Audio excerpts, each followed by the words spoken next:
हा करा. काही माग सगळ्या विषय पूर्ण करा व्यवस्थित.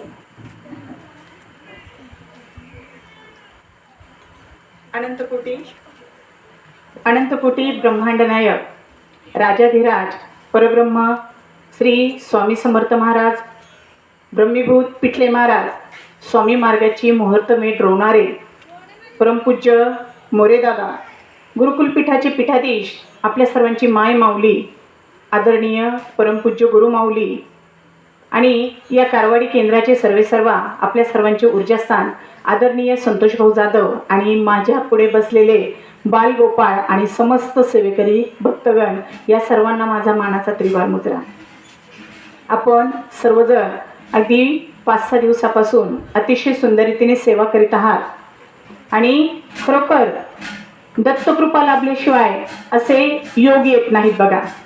मग हे दत्तप्रभू म्हणजे नेमकं कोण हे आपल्याला सांगायला नको. दत्तप्रभू म्हणजे अनंत जीवाचा, अनंत कालाचा आणि अनंत जीवाशिवाचा जो कनवाळू अवतार आहे तो म्हणजे दत्तप्रभू. आणि आपण असं कधी ऐकलंय का, वाचलंय का की युद्ध केलेलं आहे आणि त्याच्यामध्ये मोठा नरसंहार झालेला आहे, रक्तसंहार झालेला आहे आणि असं युद्धभूमी, आणि त्या युद्धभूमीत दत्तप्रभूंना कधी पाहिलेले आहे का? नाही. तर दत्तप्रभू अतिशय कनवाळू असा अवतार आहे आणि अशा त्रिदत्त त्रिमूर्ती या जगाच्या चालक मालक पालकाविषयी बोलायचं म्हणजे शब्दसुद्धा कमी पडतील. मग बघा, आता दत्तप्रभू आहेत पण दत्तप्रभूंचा जो भक्त आहे तो सुद्धा कसा असला पाहिजे बघा. तर दत्तप्रभूंना ज्याचा उद्धार करायचा आहे तो आहे दत्तभक्त.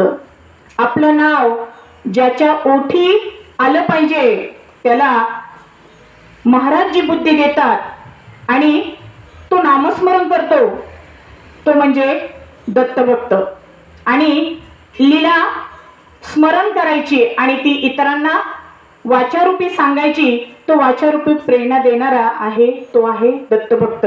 आणि माझ्या समोर जे ऐकणारे लीला माहीत असो अथवा नसो, पण त्या ऐकण्याची बुद्धी ज्याला आहे तो आहे दत्तभक्त.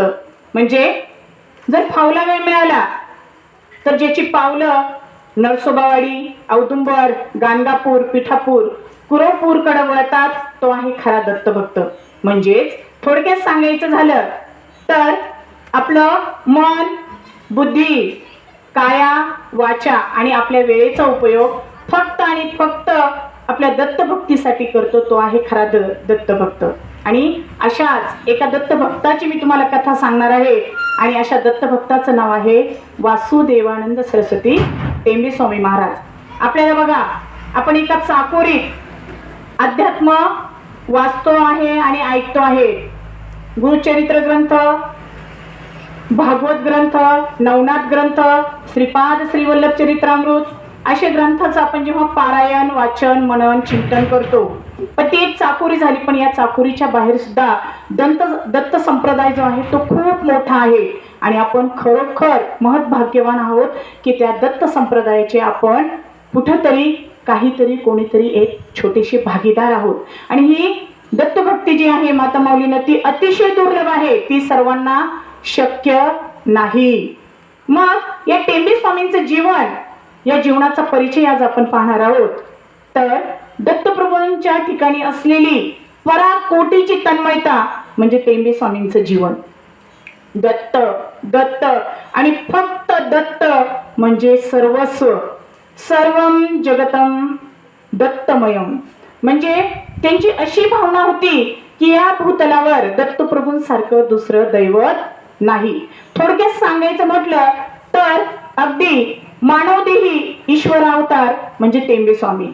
दत्तप्रभूंनी साक्षात्कार करायचा, आज्ञा द्यायची आणि त्या आदेशाचं पालन करायचं म्हणजे या टेंबे स्वामींचं जीवन. प्रत्येक क्षण आणि क्षण हा दत्तप्रभूंच्या ठाई समर्पित केलेला होता. आणि त्यांचं चालणं, बोलणं, उठणं, बसणं, या ज्या सकाळपासून संध्याकाळपर्यंतच्या ज्या क्रिया आहेत, जे कर्म आहेत, ते फक्त आणि फक्त दत्तप्रभूंच्या अंतप्रेरणेने होत असत. आणि त्यांना त्यांचे जे कर्म आहे किंवा त्यांचे जे शब्द आहेत त्या कृतींना, त्या शब्दांना दत्तरूपी आशीर्वाद लाभलेला होता. अशा या वासुदेवानंद सरस्वती टेंबे स्वामींचा जन्म सिंधुदुर्ग जिल्ह्यातील कुडाळ तालुक्यामध्ये छोटंसं मानगाव आहे, त्या मानगावी ठिकाणी झाला. आणि या वासुदेवांचे जे वडील होते गणेश भट्ट आणि आई रमाबाई, आणि त्यांच्या आजोबांचं नाव होतं हरिभट्ट. आता ही जी गणेश भट्ट होते पूर्वापार चालत आलेली दत्त परंपरा, अत्रिगोत्री वैदिक ब्राह्मण म्हणून जन्माला आलेले, आणि दत्त संप्रदायामध्ये इतकं वेळ त्या भक्तीचं, त्या दत्त प्रभूंचं, की तो संसार आणि तो प्रपंच त्यांना कधी कधी नकोसा वाटायचा. मग ते काय करायचे, त्या काळामध्ये पायी पायी गाणगापूरला जायचे. आता बघा सिंधुदुर्ग कुठे आहे आणि गाणगापूर कुठे आहे. गाणगापूरला जायचे. तिथं गेल्यानंतर छानपैकी दत्तप्रभूंची सेवा करायचे, आणि त्या संगमावर घंटानाद झाला की 5 घरी माधुकरी मागायचे आणि तिथंच आपलं जीवन व्यतीत करायचे. आणि असं करता करता करता त्या गणेश भट्टांच्या मनामध्ये संन्यासाचे विचार चालू झाले की आता संन्यास घ्यावा. परंतु काय झालं, या गणेश भट्टांना पुत्रप्राप्ती नव्हती, संतान नव्हती, आणि त्या संतान प्राप्तीसाठी ते गाणगापूरला आलेले होते. मग दत्तप्रभूंनी दृष्टांत दिला की अरे गणेश भट्टा, तू पुत्रप्राप्तीसाठी, संतान प्राप्तीसाठी गाणगापूरला सेवेसाठी आला, आणि आता संन्यास धर्माचे विचार तुझ्या डोक्यात येत आहेत, तर हे काही बरं नाही. आणि तू काय कर, आता घरी जा. आणि घरी गेल्यानंतर त्यांचे वडील हरिभट्ट, हे जे हरिभट्ट होते ते भिक्षा माधुकरी करायचे आणि वेद मंत्र वेदाध्ययन सुद्धा ते करत असायचे. आणि मग हे जे गणेश भट्ट आहे ते घरी गेले. यक्षिणी मातेच्या मंदिरामध्ये त्यांची पत्नी रमाबाई त्यांची वाट बघत होती, कारण त्या काळामध्ये प्रसार माध्यम किंवा जे संदेश वाहण्याची साधनं होती ती काही नव्हती. वाट बघत होती माऊली. त्या माऊलीला खूप आनंद झाला. काही काळ गणेश भट्ट तिथंच थांबले, पण पुन्हा एकदा उर्मी की माझ्या दत्तप्रभूंना भेटायचे, माझ्या दत्तप्रभूंची सेवा करायची आहे. आणि पुन्हा गाणगापुराला गेले. गाणगापुरामध्ये गेल्यानंतर त्यांची ती सेवा चालू झाली. आणि असंच सेवा करता करता दत्तप्रभूंचा दृष्टांत झाला की गणेश भट्ट, आता तू घरी जा, कारण तुम्हा दोघांची उभयांची भक्ती पाहून मी खूप प्रसन्न झालेलो आहे, आणि आता ते लाड पुरवण्यासाठी मी तुमच्या पोटी, दोघांच्या पोटी मी जन्माला येणार आहे, तर तू आता घरी जा आणि परत इथे येण्याची आवश्यकता नाही. आणि खरोखर गणेश भट्ट घरी गेले. आणि घरी गेल्यानंतर काही दिवसातच आनंदाची बातमी समजली. आणि श्रावण कृष्ण पंचमी, आनंद संवत्सर, उत्तरायण आणि रविवार दिवस होता. आणि या रविवारच्या दिवशी दुपारी 4:15 1854 साली वासुदेवाचा जन्म झाला. आणि घरात अतिशय आनंद झाला, कारण पुत्रप्राप्ती नव्हती, संतान नव्हती, आणि वासुदेव जन्माला आला. आता बघा कधी कधी काय होतं, बाळाचे पाय पाळण्यात दिसतात. अगदी लहानपणापासूनच कुशाग्र बुद्धीचा वासुदेव हा जसा जसा मोठा होत चालला तसतसा आपल्या आजोबांच्या वडिलांच्या तालमीत तो वाढत गेला. आणि वाढल्यानंतर जे जे चांगलं आहे ते या वासुदेवाने घ्यावं. 7-8 वर्षाचा वासुदेव झाला, त्याची मुंज झाली. आणि मुंज झाल्यानंतर त्यांच्या वडिलांनी भास्कर भट्ट ओटकर यांच्या हाताखाली त्याला अध्ययनास पाठवलं. आणि तिथं त्यांनी वेदाध्ययनाचा अभ्यास केला. परंतु एक पाठी कुशाग्र बुद्धी आणि विद्वत्ता अगदी ठाई भरलेली होती. सरस्वती माता जणू काही या वासुदेवाच्या जिभेवर वास करत होती. अगदी गुरुजींनी काही सांगितलं की तो पटकन अवगत करायचा. आणि अशा रीतीने भास्कर बुवांकडे त्यांनी वेदाध्ययन शिकलं. परंतु काही काळातच भास्कर बुवांची पत्नी निवर्तली. वारल्यानंतर त्यांनी गृहत्याग केला. आता पुन्हा कोणाकडे शिक्षण घ्यावं म्हणून त्यांच्या वडिलांनी, गणेश भट्टांनी त्यांना काय केलं, विष्णुपंत उकडवे यांच्याकडं त्यांना अध्ययनास पाठवलं. मग त्यांनी जे जे संहिता आहेत, ऋग्वेद संहिता आहेत, पद आहेत, याज्ञिकी शिक्षण आहे ते त्यांना दिलं.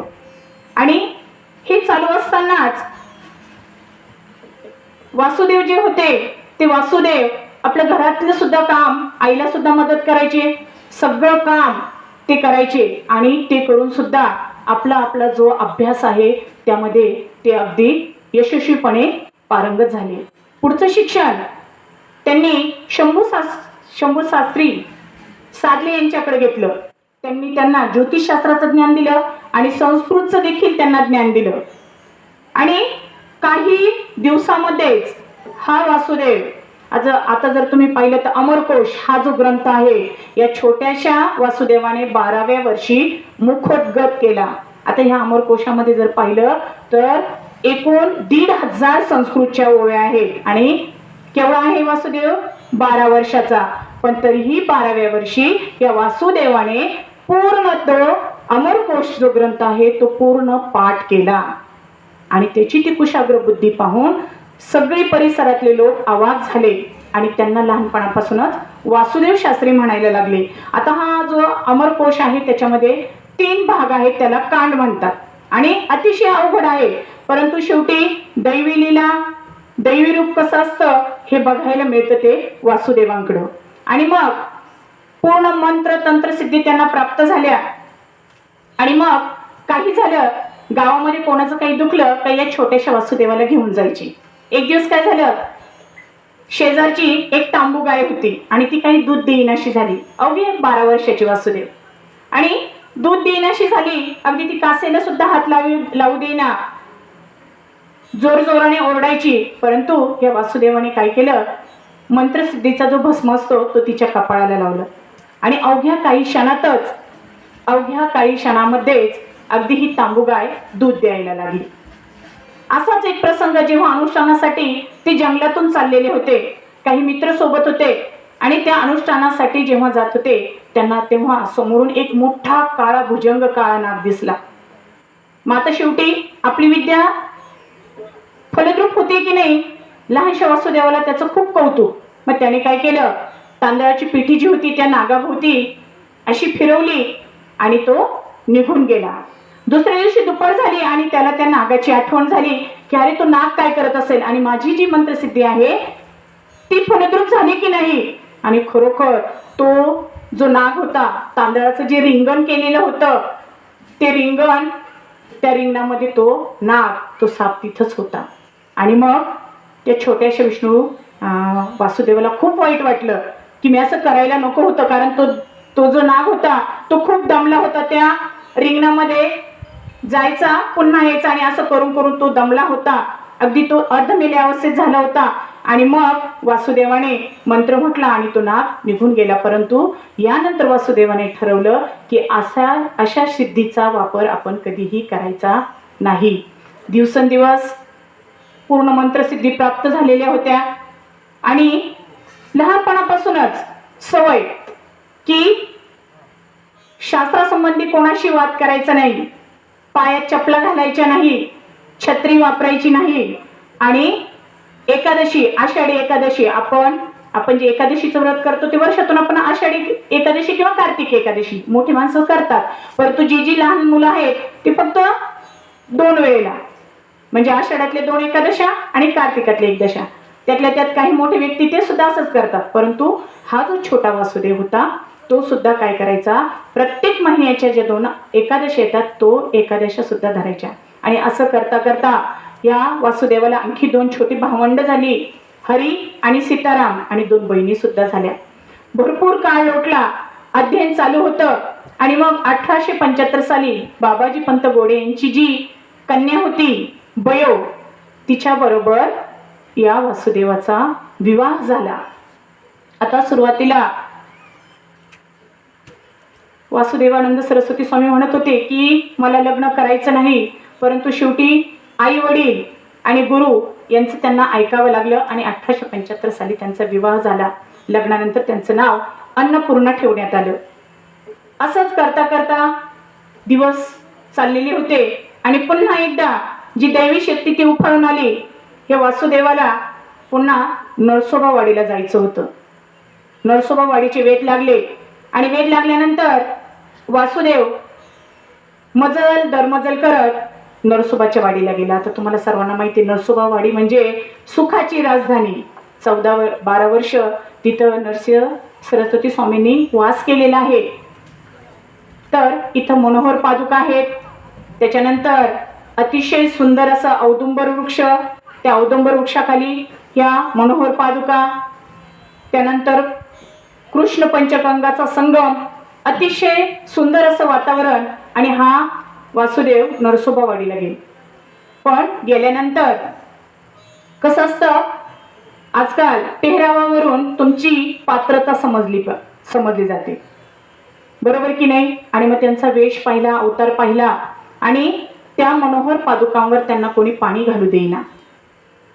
मग तिथले जे अधिकारी पुरुष होते, सत्पुरुष होते, गोविंद स्वामी, ते वाचनामध्ये पोथी वाचनात गुंग होते. तेव्हा दत्तप्रभूंनी त्यांना सांगितलं की खाली माझा भक्त आलेला आहे, त्याला हे पुजारी पाणी घालू देईना, तू पटकन जा आणि त्याला पाणी घालू दे.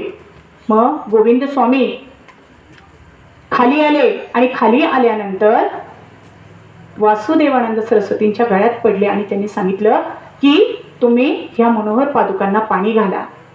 आता पाणी घाला म्हटल्यानंतर पुजारी त्यांच्याकडे बघायला लागले, परंतु गोविंद स्वामी पुढे त्यांना काहीही बोलता येईना. आणि त्यावेळेला वासुदेवानंद सरस्वती स्वामी महाराजांची त्यांना काय पद आहे किंवा यांची काय योग्यता आहे, काय अधिकार आहे हे समजलं. त्यानंतर महिनाभरामध्ये तिथं मुक्काम होता त्यांचा. आणि एक दिवस काय झालं, शेजारती झाली. शेजारती झाल्यानंतर कृष्ण पंचगंगेच्या संगमाकडं कोणीही जायचं नाही असा नियम होता. परंतु शेजारती झाल्यानंतर वासुदेवानंद सरस्वती स्वामी पायऱ्या उतरून खाली निघाले आणि तिथून एका तेजस्वी संन्यासाने सांगितलं, दरडावून सांगितलं की अरे, शेजारती झाल्यानंतर इकडे यायचं नाही हे तुला माहित नाही का. आणि ते थोडेसे घाबरले. घाबरल्यानंतर दुसऱ्या दिवशी गोविंद स्वामींना सांगितलं, अहो मला एक तेजस्वी संन्यासांचं दर्शन घडलं आणि ते मला दरडावून त्यांनी मला सांगितलं की इकडं यायचं नाही. गोविंद स्वामींनी त्यांना सांगितलं, अहो ते साक्षात नरसिंह सरस्वती स्वामी महाराज होते, आपले आराध्य दैवत होते. आणि अजूनही तुम्ही जर गेले नरसोबाच्या वाडीला तर महाराजांची पूर्व पश्चिम असं आसनाची स्थिती आहे. आणि दक्षिण द्वारामध्ये जर आपली काही इच्छा असेल, आपली काही कामना असेल तर ती दक्षिण द्वाराला जाऊन सांगावी लागते. का की महाराजांचा उजवा कान तिकडे आहे म्हणून. म्हणजे अशी स्थिती झाली. त्यानंतर दत्तप्रभूंचा दृष्टांत झाला की तू इथं काय करायला पाहिजे, तू इथं गुरुचरित्राचं पारायण कर. मग त्यांनी शंकर भट्टांकडून गुरुचरित्राची पोथी घेतली आणि ती वाचायला सुरुवात केली. सप्ताह झाला आणि सप्ताह झाल्यानंतर मौनी स्वामींना ते म्हणाले की मला संन्यास घ्यायचा आहे. तर मौनी स्वामी म्हटले की अजून ती योग्य वेळ आलेली नाही. आता तू काय कर, आता तू घरी जा, 7 वर्ष माणगावात राहा आणि माणगावामध्ये सेवा केल्यानंतर तू पुन्हा इकडे ये. आणि खरोखर कागल मार्गे वासुदेवानंद सरस्वती म्हणजे थोरले महाराज निघाले. आणि निघाल्यानंतर त्यांच्या मनामध्ये अगदी तिथं निघाल्यापासून फक्त डोक्यात एक विचार होता की माणगावला सुद्धा आपल्याला पूजेसाठी एखादी दत्तप्रभूंची मूर्ती असायला हवी. आणि ते थोडंसं माणगावच्या मागं होते, रस्त्याने चालत होते. तेवढ्यात एक मूर्तिकार आला आणि त्या मूर्तिकाराने सांगितलं की मला 2-3 दिवसापूर्वी यती संन्यासी माझ्या स्वप्नात आलेले आहे आणि त्यांनी सांगितलं की तुझी भेट एका साधू संन्यासी किंवा एका यतीबरोबर होणार आहे, तू त्यांना ही मूर्ती देऊन टाक. आणि खरोखर जेव्हा थोरले महाराज म्हणजे आपले टेंबे स्वामी जेव्हा आले तेव्हा रस्त्याने चालत चालत तो मूर्तिकार पाठीमागून आला आणि त्यांनी सांगितलं की मला हा दृष्टांत झालेला आहे आणि ही मूर्ती तुम्हाला द्यायची आहे. आणि 7 अंगुळी मूर्ती, ती पितळेची अभयकर मूर्ती, पद्मासनात बसलेली अतिशय सुंदर मूर्ती त्यांनी त्या टेंबे स्वामींना दिली. आणि टेंबे स्वामींना खूप आनंद झाला की महाराजांचं नियोजन हे काही वेगळंच दिसतं. आणि ती मूर्ती घेऊन ते माणगावात आले. माणगावात आल्यानंतर त्या मूर्तीची त्यांनी 7 वर्ष पूजा केली, सेवा केली. आणि आपले जे पंचक्रोशीतले लोक आहेत त्या लोकांचे प्रश्न सोडवले. परंतु काही गोष्टी अशा असतात माता भगिनींनो, किती नियोजन ठरलेलं असतं की तुम्ही कोणत्या वेळी काय करायचं. आणि ते महाराजांचंच नियोजन होतं. 7 वर्ष झाल्यानंतर पुन्हा त्यांना वेग लागले की आता मला पुन्हा नरसोबावाडीला जायचंय. पण ह्या वेळेला अन्नपूर्णा माता ज्या होत्या त्या गरोदर होत्या. घरचे म्हणत होते की हिला नेऊ नको, पण अन्नपूर्णा मातेंची सुद्धा अशी इच्छा होती की मी गेलं पाहिजे. आणि त्या सुद्धा टेंबे स्वामींबरोबर आल्या. नरसोबावाडीच्या तिथं गेल्यानंतर काही दिवसातच त्यांना पुत्रप्राप्ती झाली. परंतु शोकांतिका अशी की तो जन्मताच मृत होता. बघा, आपण आता वर्णन ऐकले, आपण वर्णन वाचतो की दत्तप्रभूंची एवढी सेवा करणारे साक्षात दत्तप्रभू त्यांना दृष्टांत देतात, आदेश देतात, आज्ञा देतात. मग असं का व्हावं, त्यांना का मृतपुत्र जन्माला यावा. तर काही गोष्टी अज्ञात असतात, परंतु जेव्हा काळ जातो तेव्हा त्या काळामध्येच आपल्याला त्याची उत्तरं मिळत असतात. दोघांनी खूप शोक केला, खूप वाईट वाटलं, परंतु पत्नीला त्यांनी सावरलं. त्यांना सांगितलं की माझ्या दत्तप्रभूंची इच्छा आहे, त्यामुळे तू त्याच्या आड येऊ नको. आणि काय झालं, ही घटना घडल्यानंतर टेंबे स्वामी आपल्या पत्नीला घेऊन त्यांच्या माहेरी गंगाखेडला गेले. गंगाखेडला गेल्यानंतर तिथं त्या काळामध्ये महामारी हे जे आहे, कोरोनासारख्या ज्या आता आपण महाभयंकर आजारांना जसे सामोरे गेलो, त्या काळामध्ये सुद्धा अशा महामारी होत्या. आणि त्या महामारीमध्ये त्या अन्नपूर्णा माता आजारी पडल्या. टेंबे स्वामींनी त्यांची खूप सेवा केली, इतकी सेवा केली की अन्नपूर्णा माता म्हणायच्या की तुम्ही अवतारी पुरुष आहात आणि माझी सेवा करणं योग्य नाही. परंतु आजार इतका बळावला, ताप इतका बळावला, त्यातच अन्नपूर्णा माता त्यांचं निधन झालं. निधन झाल्यानंतर बघा कशी दुःख पाठोपाठ येतात. आणि आपण सेवा करतो आणि सेवा केल्यानंतर आपल्याला असं वाटतं की मला माझ्या आयुष्यामध्ये कोणतीही संकट यायला नको, दुःख यायला नको. पण असं नाही, शेवटी देवांनाही भोगावेच लागले. आणि टेंबे स्वामींना सुद्धा आपल्या पुत्राचं आणि आपल्या पत्नीचं निधन हे स्वीकारावंच लागलं. परंतु काय झालं, सुतकामध्येच 6व्या दिवशी एक विधवा स्त्री लाल वस्त्र घालून स्वप्न दृष्टांत त्यांच्या स्वप्नामध्ये आली की एक विधवा आहे, लाल वस्त्र घातलेलं आहे आणि गुडघ्याला धरून म्हणते की मी तुम्हाला घेण्यासाठी आलेले आहे, तुम्ही माझ्या बरोबर चालायचे. टेंबे स्वामी स्वप्नातून जागे झाले आणि दत्तप्रभू पुढे उभे राहिले आणि त्यांनी सांगितलं की हे भगवंता, आजपर्यंत मी तुमच्या शब्दांच्या बाहेर गेलो नाही, तुमचा प्रत्येक शब्द मी झेलून धरला. परंतु तुमच्या आता या भक्तवत्सल स्वभावाला हे शोभतं का. मी संन्यास धर्म घेतलेला नाही आणि संन्यास धर्म न घेताच मी देहत्याग करणार नाही. निक्षून सांगितलं, मी देहत्याग करणार नाही. किती हक्क होत्या भगवंतावर, किती हक्क, किती अधिकार. मी अजिबात देहत्याग करणार नाही, मला काही सांगू नका, मला संन्यास धर्म घेऊनच माझी अवतार समाप्ती करायची आहे, त्यामुळे मी जाणार नाही. आणि खरोखर त्यांचं जे मरण आहे माता भगिनींनो ते टळलं. परंतु अगदी मरेपर्यंत त्यांच्या गुडघ्याला असा गजकर्णाचा जो व्रण असतो तो कायमस्वरूपी लागला. आणि अशातच आपल्या पत्नीचं 10वा 13वा केला आणि 14व्या दिवशी म्हणजे ज्येष्ठ त्रयोदशी 1891 उत्तरायणात त्यांनी संन्यास धर्म स्वीकारला. मग संन्यास धर्म स्वीकारणं एवढं सोपं नसतं.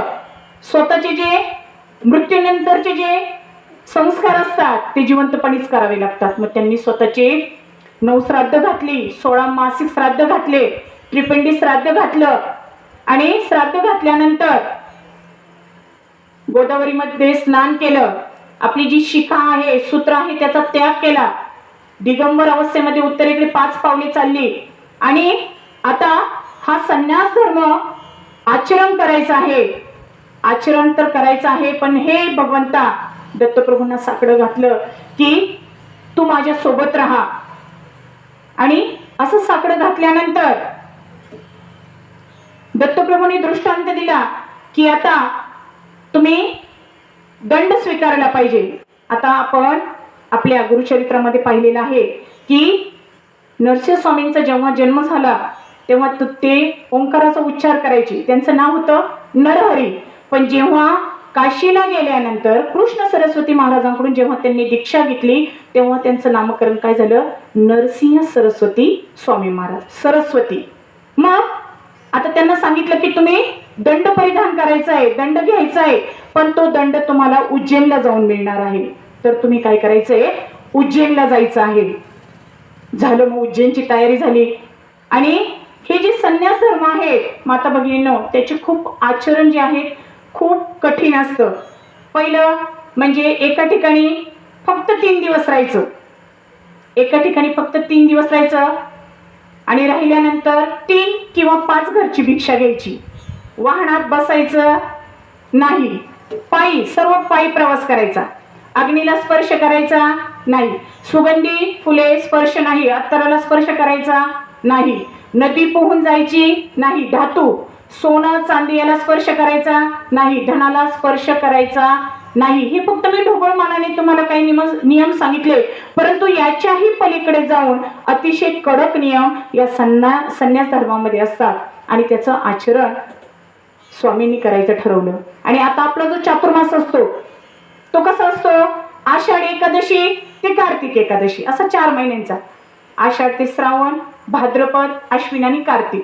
परंतु संन्यास धर्मामध्ये आषाढ पौर्णिमा ते भाद्रपद पौर्णिमा म्हणजे 15-15 दिवसाचा 1 महिना असतो. याला अंतरलापी संन्यास असं म्हणतात.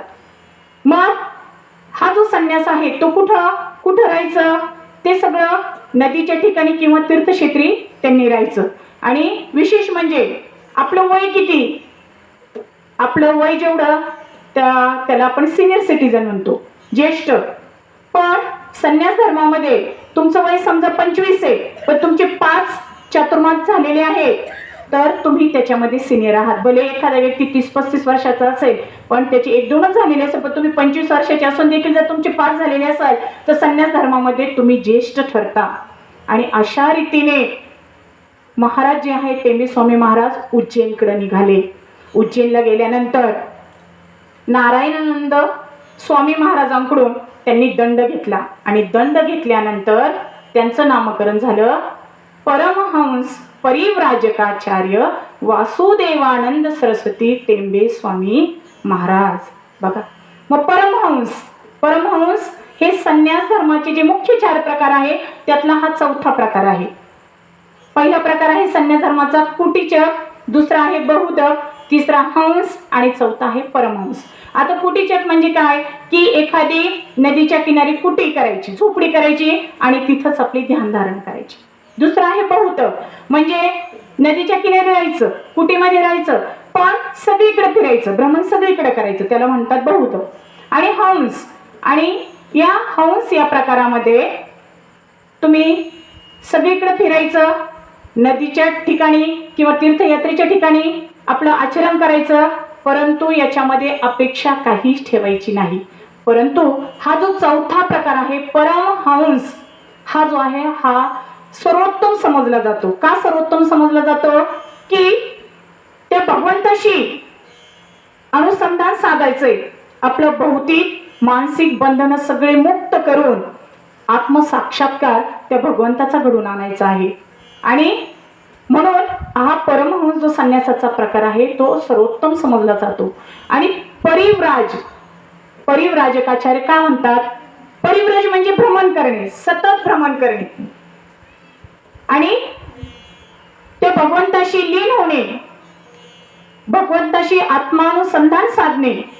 आणि परिव्रजक करणाऱ्यांचे आचार्य म्हणजे परिव्राजकाचार्य. मग त्यांचं नामकरण झालं की परमहंस परिव्राजकाचार्य वासुदेवानंद सरस्वती टेंबे स्वामी महाराज. आणि मग त्यांचे जे गुरु होते नारायणानंद सरस्वती महाराज, त्यांनी सांगितलं की तुम्ही काय करायचं, आता पहिला चातुर्मास कुठं करायचा आहे? उज्जैनला करायचं आहे. मग 1891 साली त्यांनी पहिला चातुर्मास केला. कुठं केला? उज्जैनला. आता त्यांच्या सोबत काय होतं? 2 मूर्त्या दत्तप्रभूंच्या.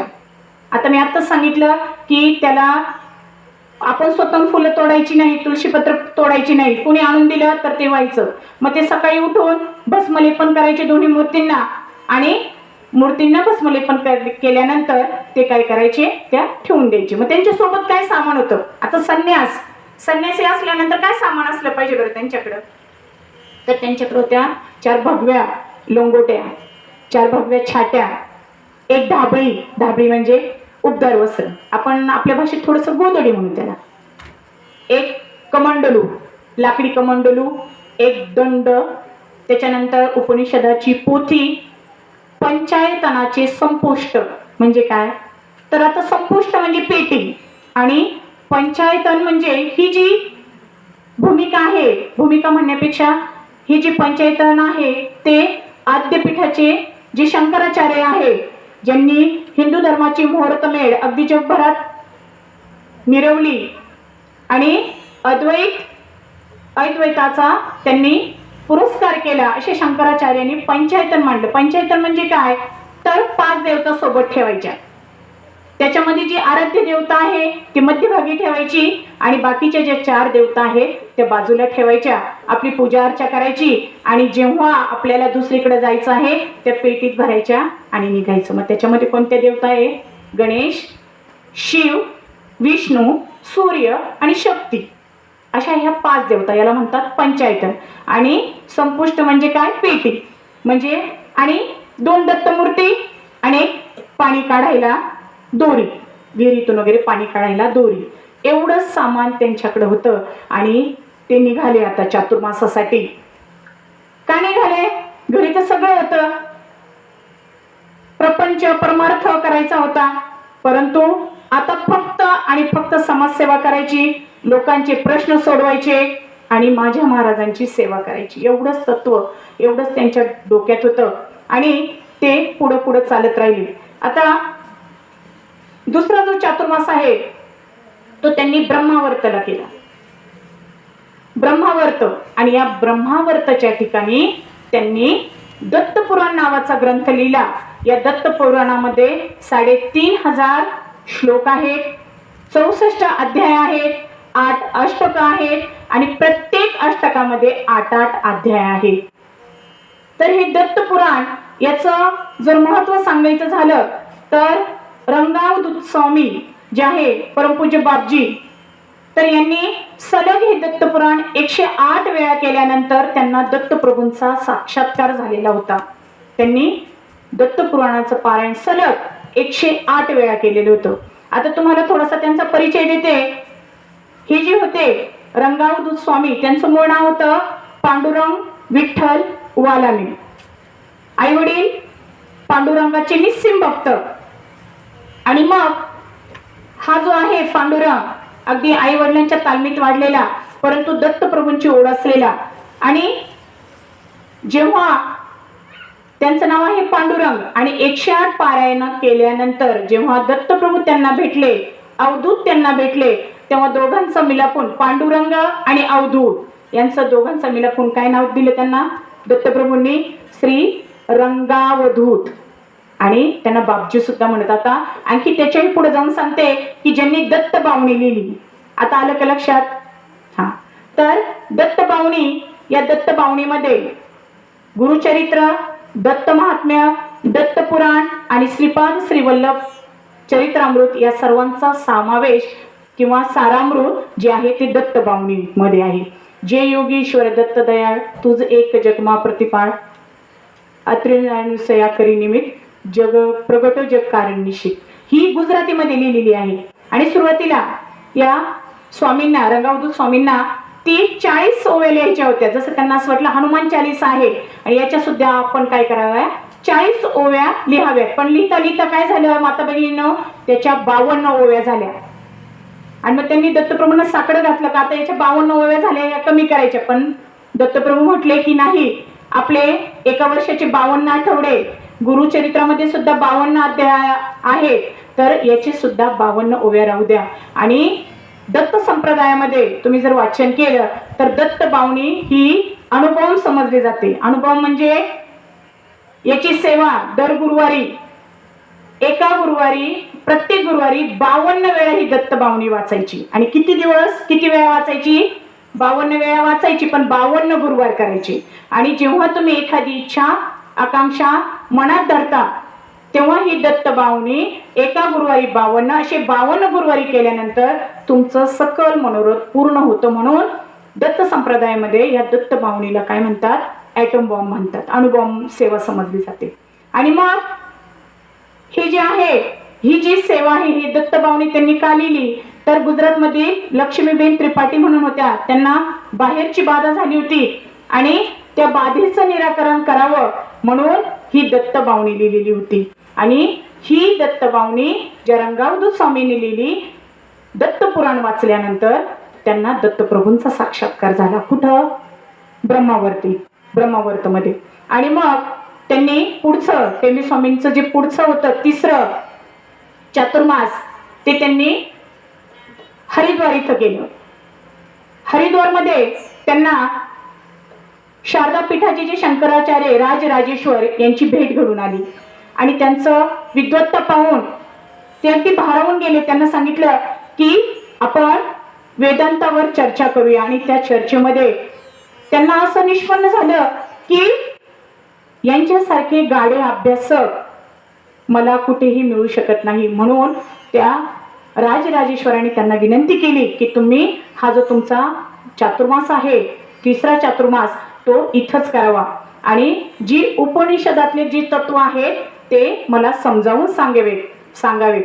म्हणून टेंबे स्वामींनी तिसरा जो चातुर्मास होता तो ब्रह्मावर्तला केला. आता पुढचा चौथा आणि पाचवा चातुर्मास त्यांनी बद्रीनाथ धाम आणि हिमालय दोन्ही सलग तिकडेच केले. आता बघा, आता आपण संन्यास धर्माचं जेव्हा पाहिलं की जेवण कुठं करायचंय? फक्त दक्षिणी ब्राह्मण म्हणजे आपल्या महाराष्ट्राचे ब्राह्मण, तिथंच करायचं. 3 किंवा 5 घरची भिक्षा घ्यायची. मग मला सांगा, त्या बद्रीनाथ, केदारनाथ, हिमालय तिकडे आहेत का आपले दक्षिणी ब्राह्मण? अजिबात नाही. मग बघा, महिना उपवास शिरायचं. फक्त योगाग्नी किंवा जे त्यांचे बद्ध पद्मासन आहे ते पद्मासन घालून त्यांनी ही सेवा करायची, हे चातुर्मास करायचे. जेवण नाही, फक्त उपवास, कधी कधी पाण्यावर राहायचं. असे कडक हे चातुर्मास त्यांनी केले.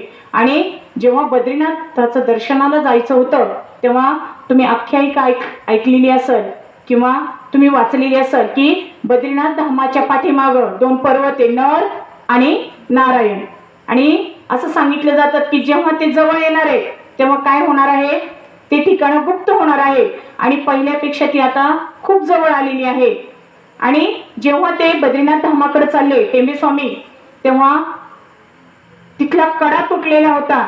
समोरून काही लोक आले आणि त्यांनी सांगितलं की आता पुढं कडा तुटलेला आहे, तुम्ही अजिबात जाऊ नका.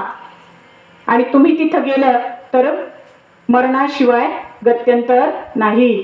परंतु टेंबे स्वामींनी काय सांगितलं की मी जाणार म्हणजे जाणारच. तेवढ्यात 2 अतिशय सुंदर तेजस्वी असे संन्यासी पुढून आले आणि त्यांनी सांगितलं की महाराज तुम्ही पुढे जाऊ नका, पुढं खूप मोठा कडा कोसळलेला आहे. परंतु टेंबे स्वामींनी ओळखलं की हे दुसरे कोणी नसून हे नर आणि नारायण आहेत. आणि त्यांनी निक्षून सांगितलं की मी भगवंताचं दर्शन घेतल्याशिवाय मी इथून जाणार नाही. आणि खरोखर त्यांचा अधिकार पाहून त्यांना त्या मंदिरामध्ये प्रवेश दिला, त्या विग्रह मूर्तीची पूजा करण्यासाठी दिली. आणि पुन्हा टेंबे स्वामी पुढच्या मार्गाला निघाले. गंगोत्री, जिथं -3 आणि -4 तापमान आहे, म्हणजे बर्फवृष्टी, बर्फाचा पाऊस आहे. 0 डिग्री तापमान जेव्हा असतं माता भगिनी तेव्हा बर्फ, आणि त्याच्याही पेक्षा -3 आणि -4 तापमान. अशा तापमानामध्ये जवळ काहीच नाही. मी काय सांगितलं, एक धाबळी आणि छाटी एवढंच त्यांच्या जवळ. आणि एक दिवस त्यांनी गंगोत्रीमध्ये आंघोळ केली. आंघोळ केल्यानंतर अगदी निश्चल झाले, त्यांना हालचालही करता येईना. आता काय करावं? आणि अशामध्ये कोणीतरी त्यांच्याजवळ शेगडी आणून ठेवली. शेगडी आणून ठेवल्यानंतर ते समाधी अवस्थेत गेले. आणि दत्तप्रभूंचा आदेश आला, अरे शेकत बसू नको, पुढच्या प्रवासाला सुरुवात कर. आणि टेंबे स्वामी उठले आणि दत्तप्रभूंची माफी मागितली. का माफी मागितली? कारण आपण पाहिलं संन्यास धर्मामध्ये अग्नीला स्पर्श करायचा नाही. पण कळत न कळत काय झालेला होता, शेकोटीजवळ ते बसलेले होते आणि स्वामींनी, थोरले महाराजांनी दत्तप्रभूंची माफी मागितली की इथून पुढे माझ्याकडून असं कधीही होणार नाही आणि मी सूर्यवेदी प्राणायामाचा उपयोग करून माझं जे आचरण आहे ते व्यवस्थित ठेवेल. आणि पुढे गेल्यानंतर रुद्रप्रयाग आणि कर्णप्रयाग इथं गेल्यानंतर हे मी चमत्कार सांगते, काही प्रसंग सांगते आणि या प्रसंगातून आपल्याला त्यांचं जे विश्व आहे, भावविश्व किंवा त्यांची जी योग्यता आहे ती आपल्याला कळणार आहे. शेवटी आपली पात्रता किंवा आपली योग्यता नाही, त्यांचं नामस्मरण म्हणण्यापेक्षा त्यांचं जीवन परिचय सांगण्याची, पण तरीही मी एक छोटासा प्रयत्न करत आहे की जेव्हा ते पुढे गेले रुद्रप्रयाग आणि कर्णप्रयागच्या तिथं, तेव्हा समोरून एक मोठा वाघ डरकाळ्या फोडत त्यांच्याकडे येताना दिसला आणि तो पूर्णपणे दोन्ही पाय रोवून त्यांच्या छातीवर असा उभा राहिला. टेंबे स्वामींनी सांगितलं की मी नरसिंह सरस्वती स्वामींचा भक्त आहे, तुझ्यात जे तत्व आहे ते माझ्यात सुद्धा आहे आणि तुला जर खायचं असेल तर तू नक्की खाऊ शकतो.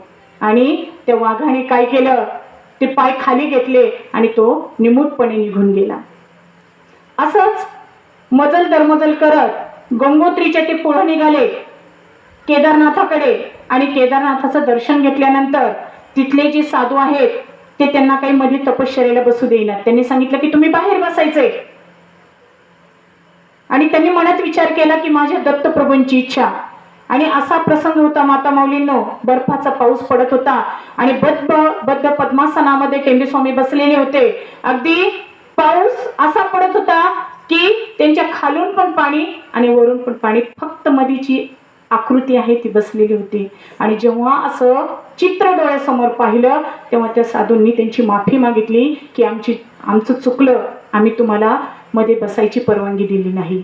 परंतु त्यांनी सांगितलं की माझे दत्तप्रभू आहेत, माझ्या दत्तप्रभूंची जशी इच्छा आहे मी तसंच वागतो. त्यांची जर इच्छा असेल मी बाहेर बसावं तर मी बाहेर बसलंच पाहिजे. आणि असं करत करत तिसरा, चौथा आणि पाचवा हा जो चातुर्मास होता तो त्यांनी हरिद्वार नाही, बद्रीनाथ आणि हिमालयमध्ये केला. पुढचा हा सहावा चातुर्मास पुन्हा त्यांनी हरिद्वार येथे केला.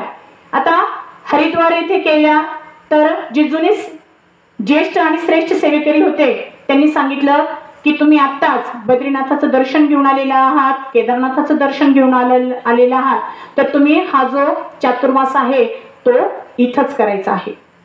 आणि मग काय झालं, त्या गंगेमध्ये आंघोळ केली आणि गंगा मातेने, आता मी माता भगिनी जे काही सांगते आहे हे विज्ञानाच्या पलीकडे, हे जे चमत्कार आहे ते विज्ञानाच्या पलीकडे आहे.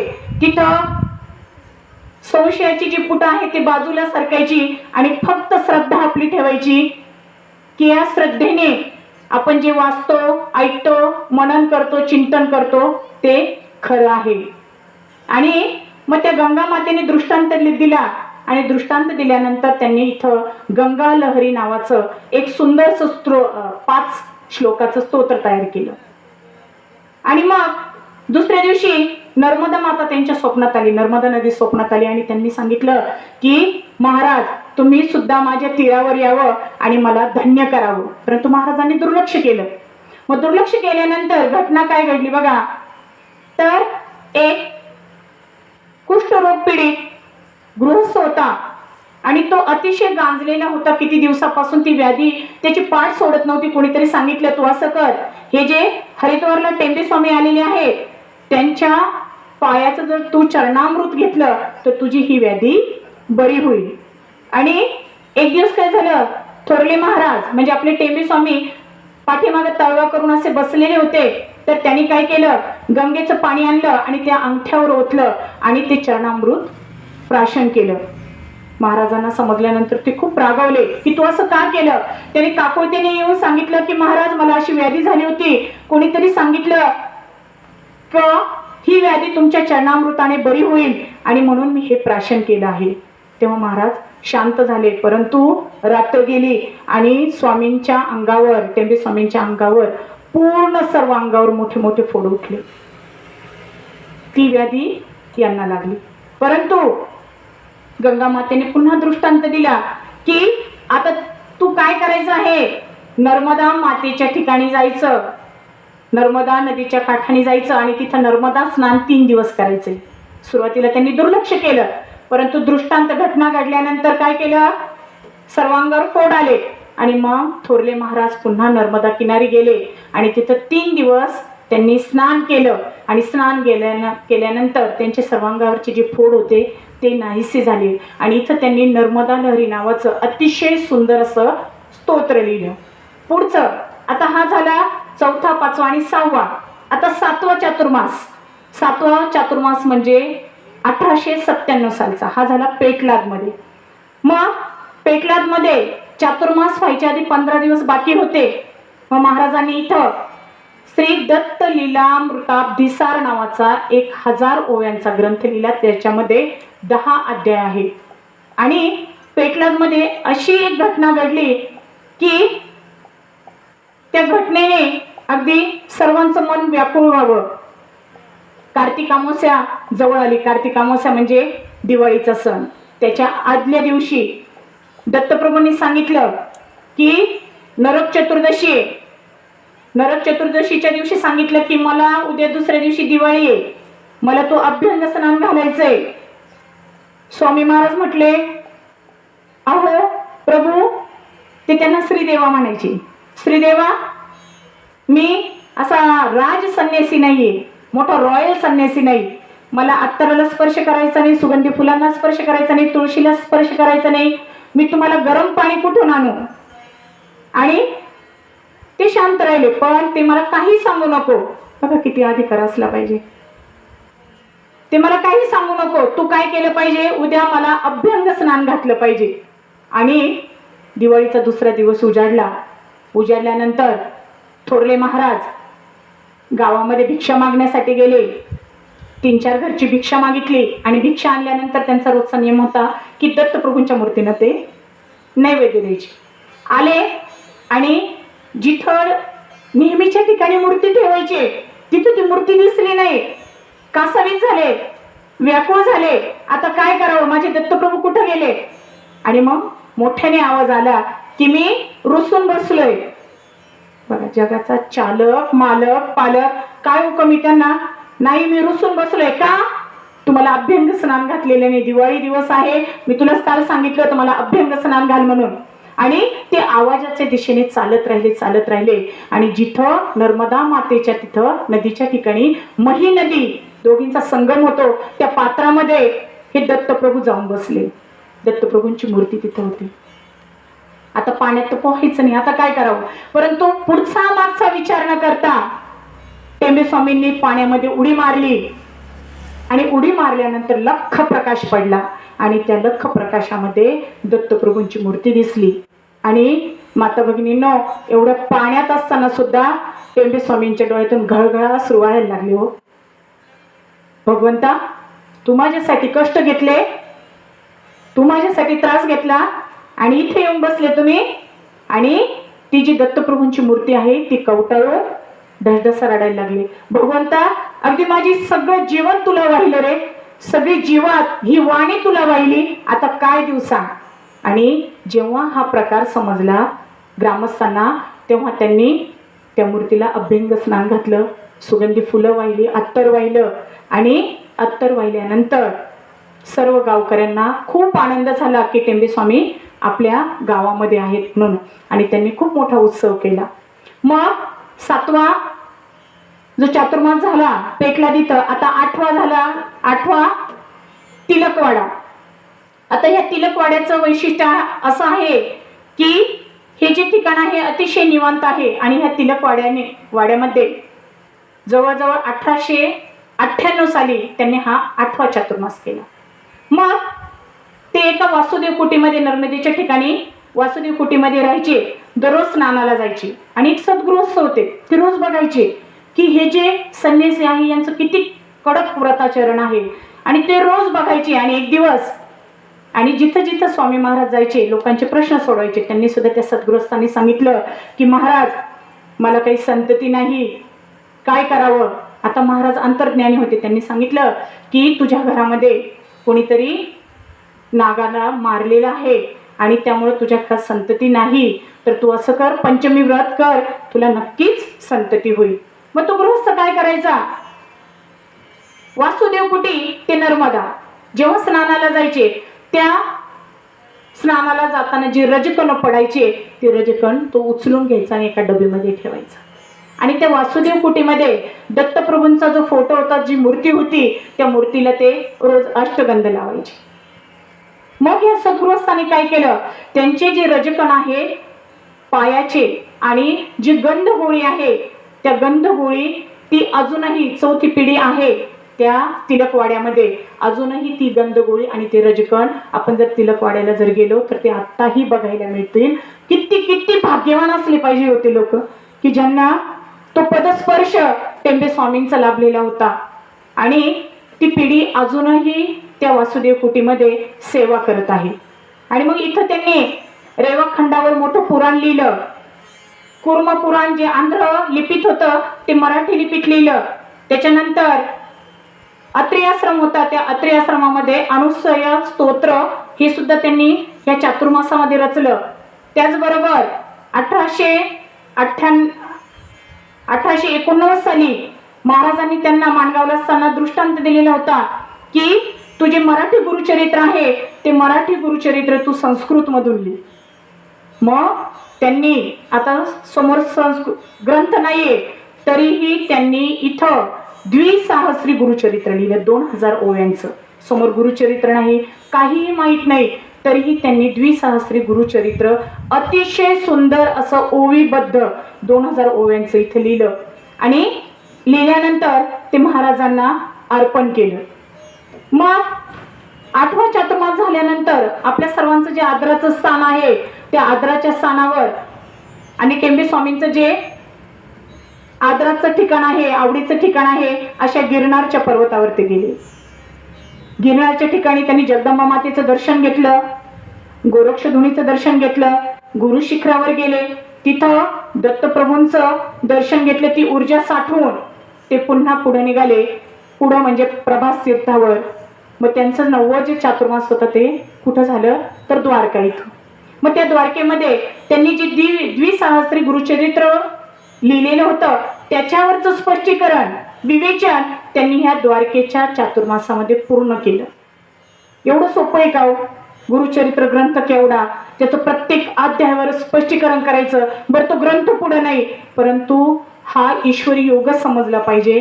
कारण एवढं मोठं ग्रंथ रचना, साधं आपल्याला काही लिहायचं म्हटलं, आता माझ्या सगळ्या माता भगिनी, पण आता आमच्या छोट्या छोट्या मुली, शाळकरी मुली सुद्धा बसलेल्या आहेत, असं प्रश्नाचं पाठांतर करून लिहायचं म्हटलं तरी अगदी 10 पानं वाचावं, तेव्हा कुठं एखादं पान लिहिता येतं, बरोबर की नाही? आणि एवढं मोठं ग्रंथ रचना करणं काहीही नसताना म्हणजे ईश्वरी आणि दैवी चमत्कारच म्हटला पाहिजे. मग 9वा जे होतं चातुर्मास तो संपला आणि 10वा चातुर्मास त्यांचा झाला तो तिलकवाडा.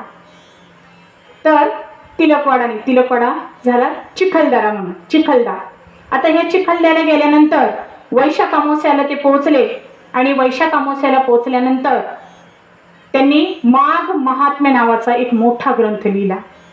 आणि हा ग्रंथ जर तुम्ही पाहिला माता भगिनींनो, तर अक्षरशः तो ग्रंथ इतका सुंदर आहे आणि संस्कृत भाषेत लिहिलेला आहे, तर तो बघितल्यानंतर त्यांच्या दैवी शक्तीची कल्पना आपल्याला येते.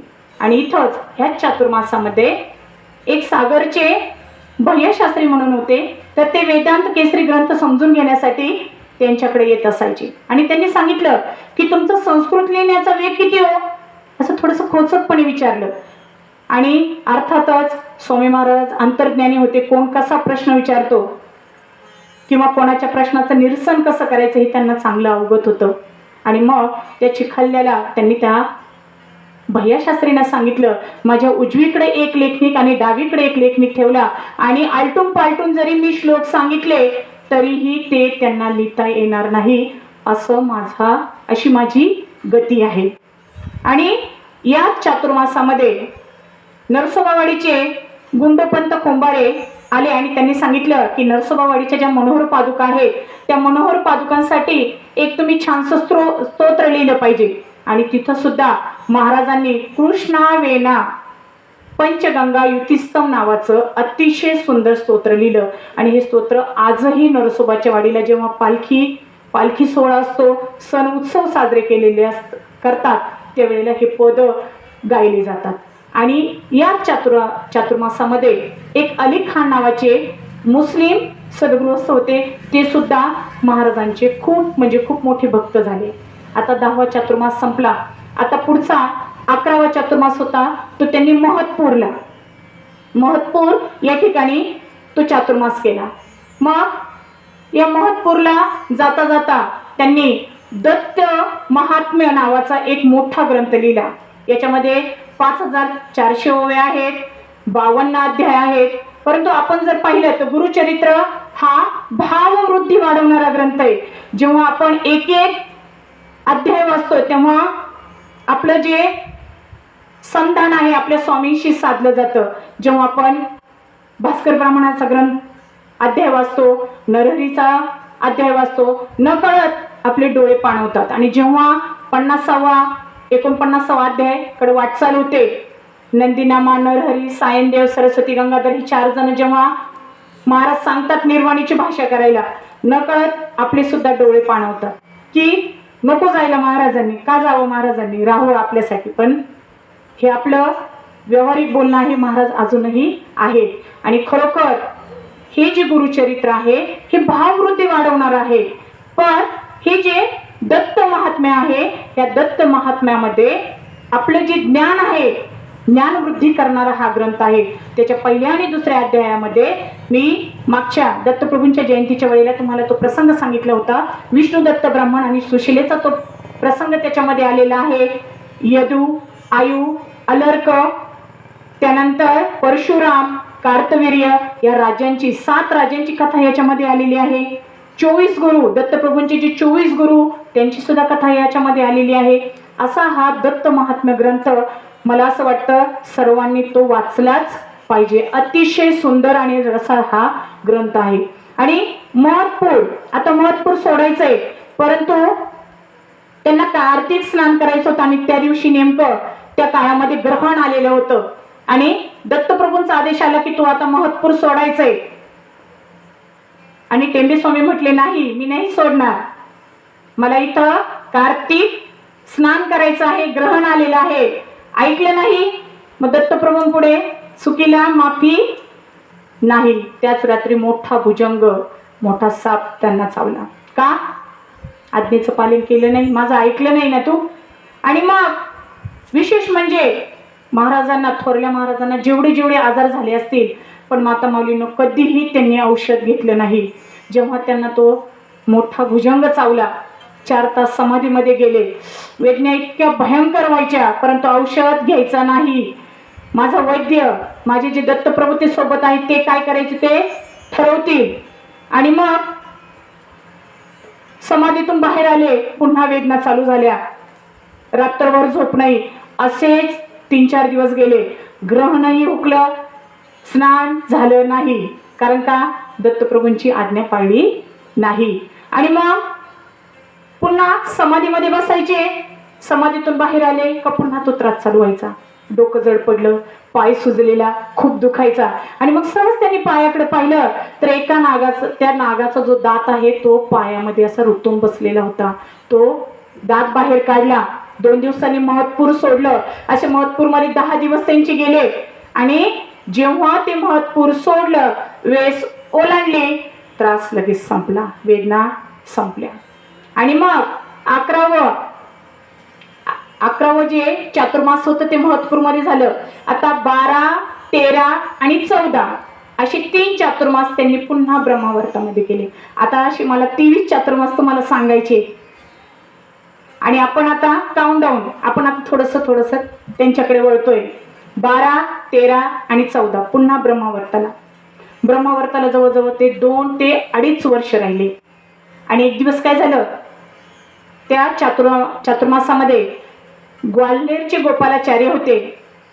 ते स्वतःला अतिशय विद्वान समजायचे. ते महाराजांकडे आले आणि महाराजांना त्यांनी असा थोडासा दांभिक प्रश्न केला की काय तुम्ही संन्यासी आहे, मग तुम्ही संन्यासी असून सुद्धा दत्तमूर्तीची पूजा का करता?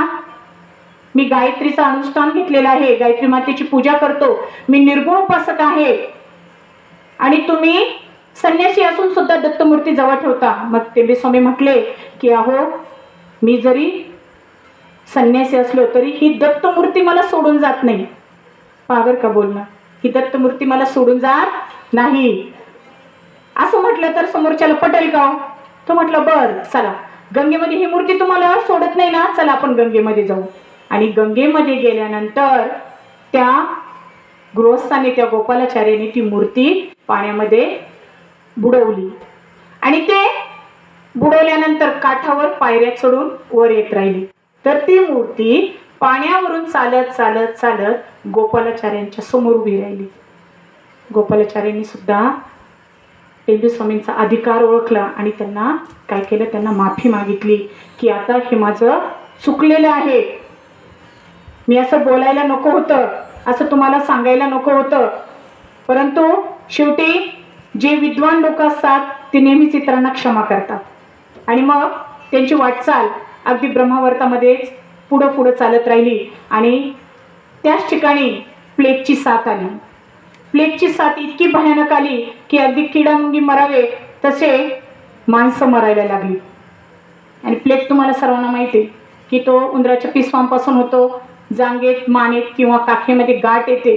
ताप आला की 1 ते 2 दिवसामध्ये माणसं मरण पावतात. मग आता काय करावं? सगळ्यांनी टेंबे स्वामींना साकडं घातलं की याच्यातून बाहेर आलं पाहिजे, ही प्लेगची साथ नष्ट झाली पाहिजे, काय करावं? मग त्यांनी 9 आठवडे नाम सप्ताह धरला. मग नाम सप्ताहामध्ये एक आठवडा एक मंत्राचं नामस्मरण करायचं. शिवहर शंकर गौरी शंकर, आठवड्यावर पूर्ण एवढंच नामस्मरण. शिवहर शंकर गौरी शंकर. दुसरा आठवडा हरे राम राम राम हरे हरे. तिसरा आठवडा दिगंबरा दिगंबरा श्रीपाद वल्लभ दिगंबरा. चौथा आठवडा गणेश गौरी हरनंदन विघ्न विनाशन गजानन. गणेश गौरी हरनंदन विघ्न विनाशन गजानन. पुन्हा पुढचा आठवडा श्रीपाद श्री वल्लभ श्री नरसिंह स्वामी श्रीमद दत्तात्रय माऊली. श्रीपाद श्री वल्लभ श्री नरसिंह स्वामी श्रीमद दत्तात्रय माऊली हा एक आठवडा. आणि भागीरथी जय पावन गंगे जानवी तारक पातक भंगे, असे त्यांनी 9 आठवडे नाम सप्ताह चालू ठेवले. आणि 2 ते 2.5 महिने जेव्हा हे नाम सप्ताह केले तेव्हा माता भगिनींनो, प्लेग जो आहे तो दूर झाला. पूर्ण ती व्याधी समूळ नष्ट झाली. आणि ही व्याधी गेल्यानंतर काही दिवसातच त्यांनी 45 दिवसामध्ये पुन्हा गुरुचरित्र, समश्लोकी गुरुचरित्र लिहिलं. आणि त्या काळामध्ये माता भगिनी काही गुरुचरित्र वाचत नव्हत्या. आणि अजूनही टेंबे स्वामींच्या चरित्रात लिहिलेलं आहे की महिलांनी तो वाचायचा नाही. आता आपण आपल्या माऊलींच्या आज्ञेने आपण वाचतो, आपण खूप महत्भाग्यवान आहोत. पण त्या काळामध्ये हा ग्रंथ वाचण्यास परवानगी नव्हती. मग त्या काळामध्ये त्यांनी पुन्हा सप्तशती गुरुचरित्र 700 ओव्यांचं एक ग्रंथ रचना केली, सप्तशती गुरुचरित्र. आणि विशेष म्हणजे किती विद्वत्ता असली पाहिजे माता भगिनींनो, याचं प्रत्येक ओळीचं जर वाचन केलं तर प्रत्येक तिसरा अक्षर घेतलं तर भगवद्गीतेतील 15वा अध्याय तयार होतो. हे जे सप्तशती गुरुचरित्र आहे त्याच्या प्रत्येक ओळीतील तिसरं अक्षर जर घेतलं तर भगवद्गीतेतील 15वा अध्याय होतो. म्हणजे किती विद्वत्ता आणि किती त्या सरस्वती मातेचं त्यांच्यावर प्रेम असलं पाहिजे. हा सप्तशती गुरुचरित्र अजूनही काही माता भगिनी महिनाभर वाचन करतात किंवा 7 दिवसाचं पारायण लावतात. आणि मग हे सप्तश्लोकी गुरुचरित्र लिहिल्यानंतर त्यांनी काय केलं? पुढं त्यांना आदेश आला दत्तप्रभूंचा की तू आता नरसोबाच्या वाडीला गेलं पाहिजे. आता नरसोबावाडी म्हणजे सुखाची राजधानी. आणि खूप दिवस झाले होते, 14 वर्ष झाले होते तिथं गेलेले नव्हते. आणि थोरल्या महाराजांना सुद्धा खूप आठवण येत होती. आणि तिथं गेल्यानंतर वाडीकरांना खूप खूप आनंद झाला. काय करू आणि काय नको असं त्यांना झालं. मग तिथं गेल्यानंतर दुसऱ्या दिवशी संध्या स्नान आटोपलं आणि संध्या स्नान आटोपल्यानंतर भगवंताचं दर्शन घेतल्यानंतर ते ब्रह्मानंद मठाकडे वळाले आणि पायऱ्यावरून चालतच जात होते. तितक्यात त्यांच्या पूर्ण शरीराला घाम फुटला, त्यांना चक्कर आल्यासारखं झालं, हातातला कमंडलू गळून पडला आणि ते समाधी अवस्थेत गेले.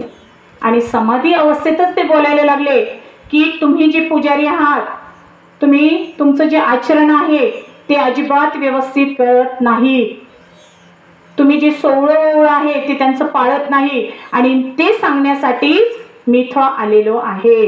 तर तुम्ही तुमचं जे आचरण आहे ते व्यवस्थित ठेवा, नाहीतर भयंकर प्रसंगांना तुम्हाला सामोरं जावं लागेल. आणि खरोखर तिथल्या पुजाऱ्यांनी माफी मागितली. आणि आता सुद्धा नरसोबावाडीला सकाळची काकड आरती होते, भोपाळी आरती होते, तिथं जे रुद्र आवर्तन होतात, त्याच्यानंतर जे पौमाण सुक्त होतात, दुपारची माध्यान्ह आरती, संध्याकाळची ज्या आरत्या, सुक्त आवर्तन, शेजारती, सण उत्सव जे काही साजरे केले जातात. मी मागच्या दत्तप्रभूंच्या जयंतीला सांगितलं की त्यांची जी भैरंबट जेरींची जी 18वी पिढी आहे ती आता सुद्धा वाडीमध्ये अतिशय तन मन आणि धनाने त्यांची उपासना करतात. आणि मग आता जी सेवा केली जाते तर ती टेंबे स्वामींनी जे नियम घालून दिलेले आहेत त्या नियमानुसार ती पूजा केली जाते.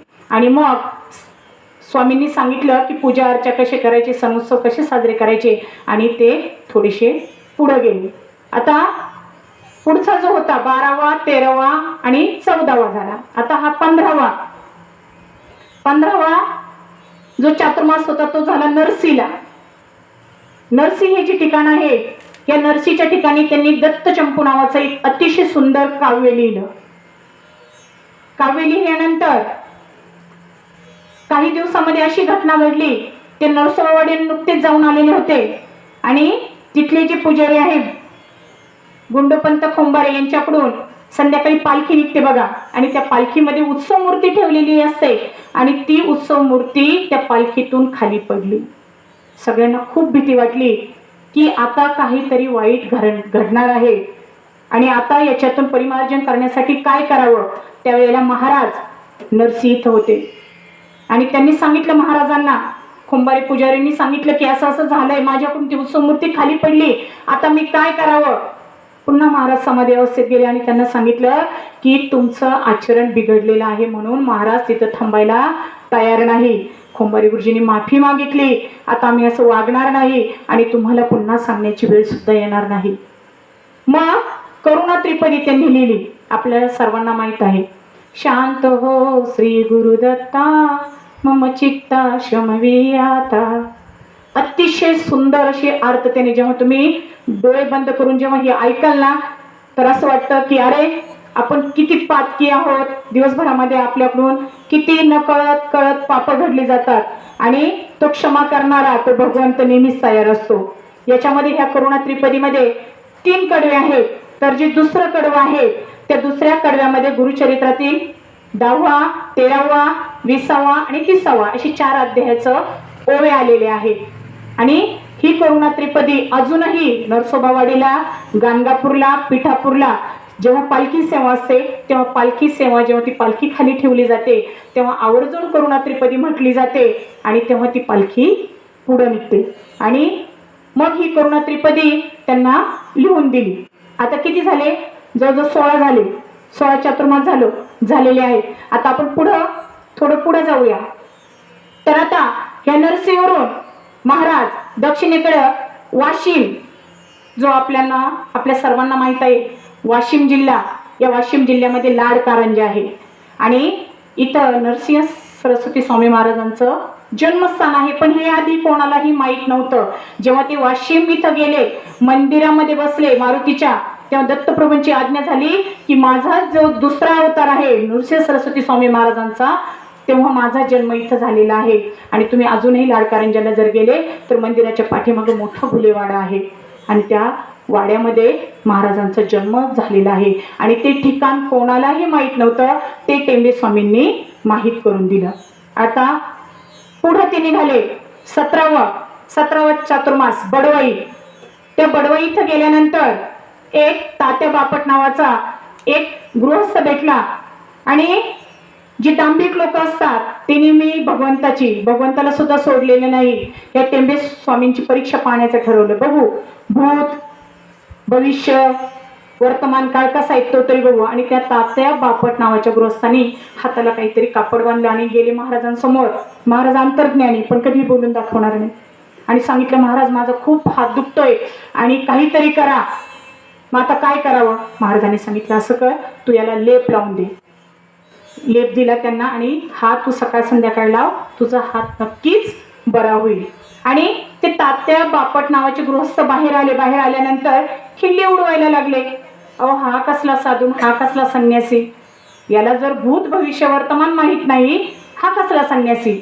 आणि खरोखर माता भगिनींनो कधीही भगवंताची परीक्षा पाहिजे नसते बरोबर. आणि दुसऱ्या दिवसापासून त्यांचा हात दुखायला लागला. त्या हाताला कुष्ठरोग झाला. त्या हातांची बोटं गळून पडली आणि त्यामध्येच त्यांचा अंत झाला. मग ह्या पडवाईमध्ये त्यांचा हा चमत्कार किंवा हे जे वर्तन त्या लोकांचं पाहिल्यानंतर सगळे पंचक्रोशीतले लोक जमा झाले आणि त्यांनी महाराजांची माफी मागितली. इथं त्यांनी द्वैती षडानंद स्तोत्र लिहिलं आणि कुमार शिक्षा नावाचा ग्रंथ लिहिला. पुन्हा पुढचं 17वा जो चातुर्मास होता तो झाला त्यांचा तंजावर इथं. मग ह्या तंजावर इथं काय झालं ते नदीच्या ठिकाणी. आता आपण पहिल्यापासून पाहिलं की स्नान कुठं करायचं नदीच्या ठिकाणी. मग नदीच्या ठिकाणाहून स्नान करून येताना त्यांना एक असं दृश्य दिसलं की एक बालक की छोटंसं आणि ते कपड्यात गुंडाळून त्यांच्या येण्या जाण्याच्या रस्त्यावर ठेवलेलं आहे. तर ते एका मातेने ठेवलं होतं आणि ती माता ते कपड्यात गुंडाळून ते बालक ठेवल्यानंतर अशी आडोशाला जाऊन उभी राहिली होती. महाराज गेले आणि त्यांनी पाहिलं. त्यांनी त्यांच्या शिष्यांना सांगितलं की याला भस्म लावा. आणि भस्म लावता क्षणी ते मृत बालक होतं. भस्म लावता क्षणी ते जिवंत झालं. आणि ती बाई जी आडोशाला उभी होती ती घाईघाई आली. महाराजांच्या चरणावर लोटांगण घातलं. महाराज मला माफ करा पण माझी आधीची जी 2 संतती झाली ती मृत अवस्थेतच होती आणि आता हे तिसरं काही काळ जगलं पण ते सुद्धा त्याच मार्गावर होतं. म्हणून मला क्षमा करा. मी तुमची ख्याती ऐकून होते तुमची कीर्ती ऐकून होते म्हणून मी हे बालक तुमच्या चरणांजवळ ठेवलं. आणि ते जिवंत झाल्यानंतर त्या माऊलीने माफी मागितली आणि ती तिथून निघून गेली. आता 17वं झालं.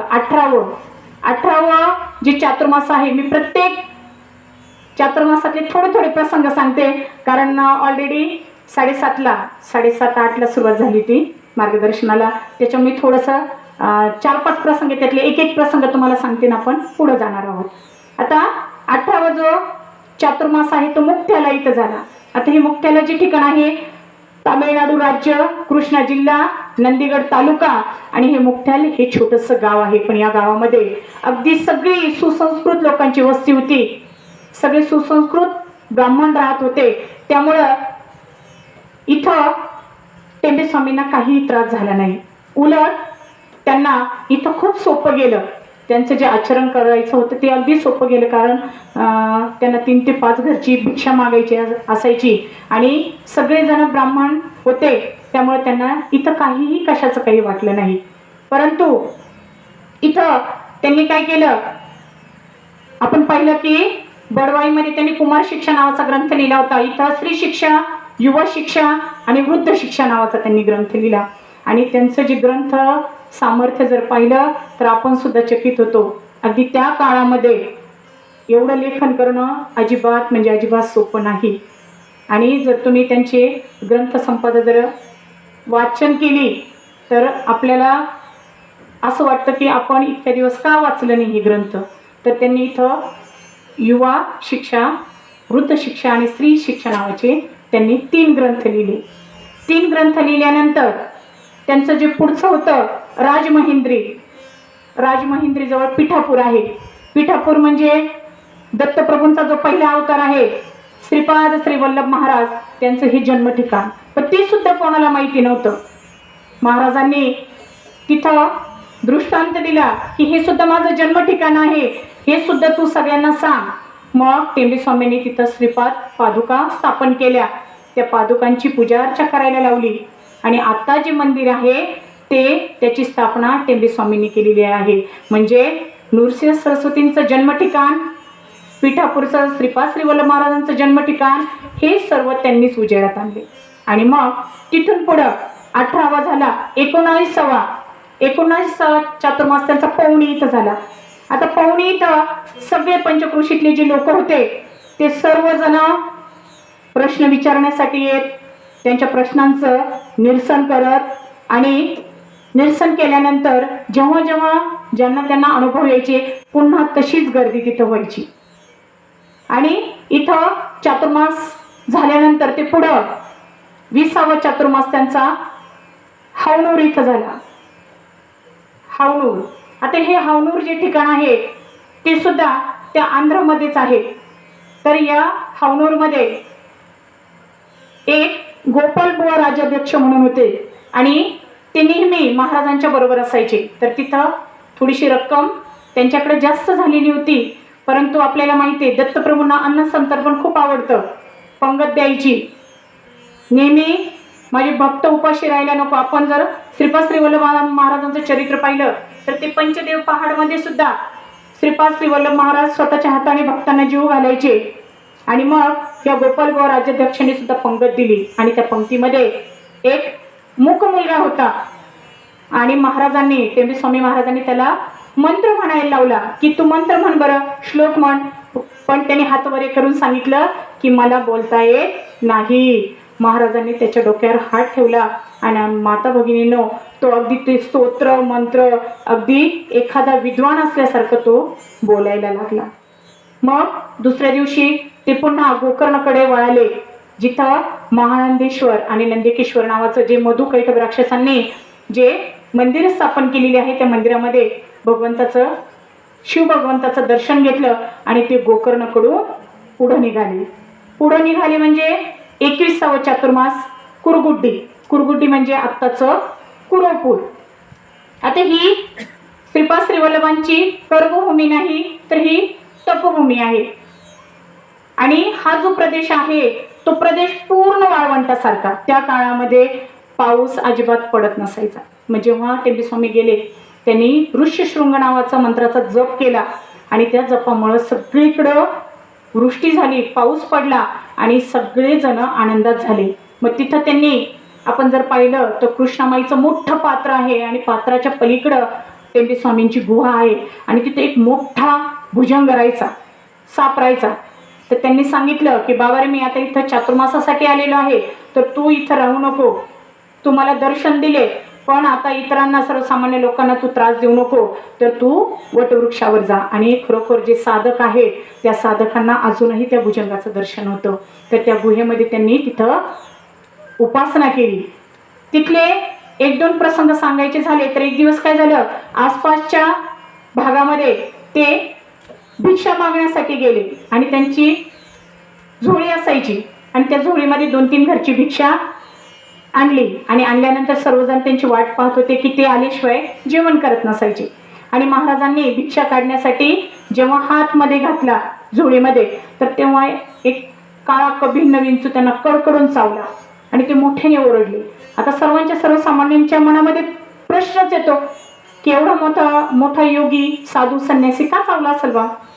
तर त्यांच्या नंतर लक्षात आलं की लक्ष्मणराव उंबरेडकर नावाचे गृहस्थ आले होते प्रश्न सोडवण्यासाठी. त्यांना यंत्र समजून सांगत असताना त्यांची जी नित्यसेवा होती टेंबे स्वामींची त्यातलं एक श्लोक राहिलेलं होतं आणि म्हणून दत्तप्रभूंनी त्यांना शिक्षा दिली. काय चावला? मोठं विंचू चावला. म्हणजे आपण जर पाहिलं की कोणतंही चूक झाली तसं पाहिलं तर किती लाडका भक्त शिक्षा द्यायला पाहिजे का? मला तरी जेव्हा मी वाचत होते ना मला असं वाटायचं शिक्षा नको द्यायला पाहिजे, बरोबर की नाही. पण दत्तप्रभू येते कनवळू तेवढेच आहे. आणि मी सांगितलं दुसऱ्या भाषेमध्ये चुकीला माफी नाही, अगदी कडकडून चावला आणि महाराजांनी लोटांगण घातलं, माफ करा, मी आता इथून पुढं नित्यसेवेतले जे आहेत माझे जे रेग्युलर ग्रंथ आहे श्लोक आहेत मी त्यांचं नित्य पठण केले. अशीच दुसरी एक घटना घडली की रात्री कृष्णामाई त्यांच्या स्वप्नात आली आणि सांगितलं, थोरले महाराज खूप दिवस झाले मी उपाशी आहे, मला खूप भूक लागली आहे, तर मला खायला काहीतरी द्या. आता बघा, आपण इतर ठिकाणी जेव्हा देवीची नदीची ओटी भरतो तेव्हा आपलं रेग्युलर सामान असतं. काय असतं? नारळ वगैरे, बांगड्या, ब्लाऊज पीस किंवा साडी, आपण जे मनोभावे वाहत असतो ते असतं. परंतु इतर कुठेही नदीची ओटी भरताना हे वाहिलं जात नाही, परंतु कुरोपूरला कृष्णामाईची ओटी भरताना माता बहिणीनं हरभऱ्याची डाळ वाहिली जाते. मग दुसऱ्या दिवशी महाराजांनी कुरोपूरमधले ते बेट होतं, त्या काळी जंगल होतं, त्या जंगलामध्ये अगदी आदिवासी लोक वस्ती करून राहायचे. मग त्या माता भगिनींना बोलवलं, त्यांच्या हातून त्या कृष्णा मातेची हरभऱ्याच्या डाळीने ओटी भरली आणि तेव्हा ती कुठं तृप्त झाली.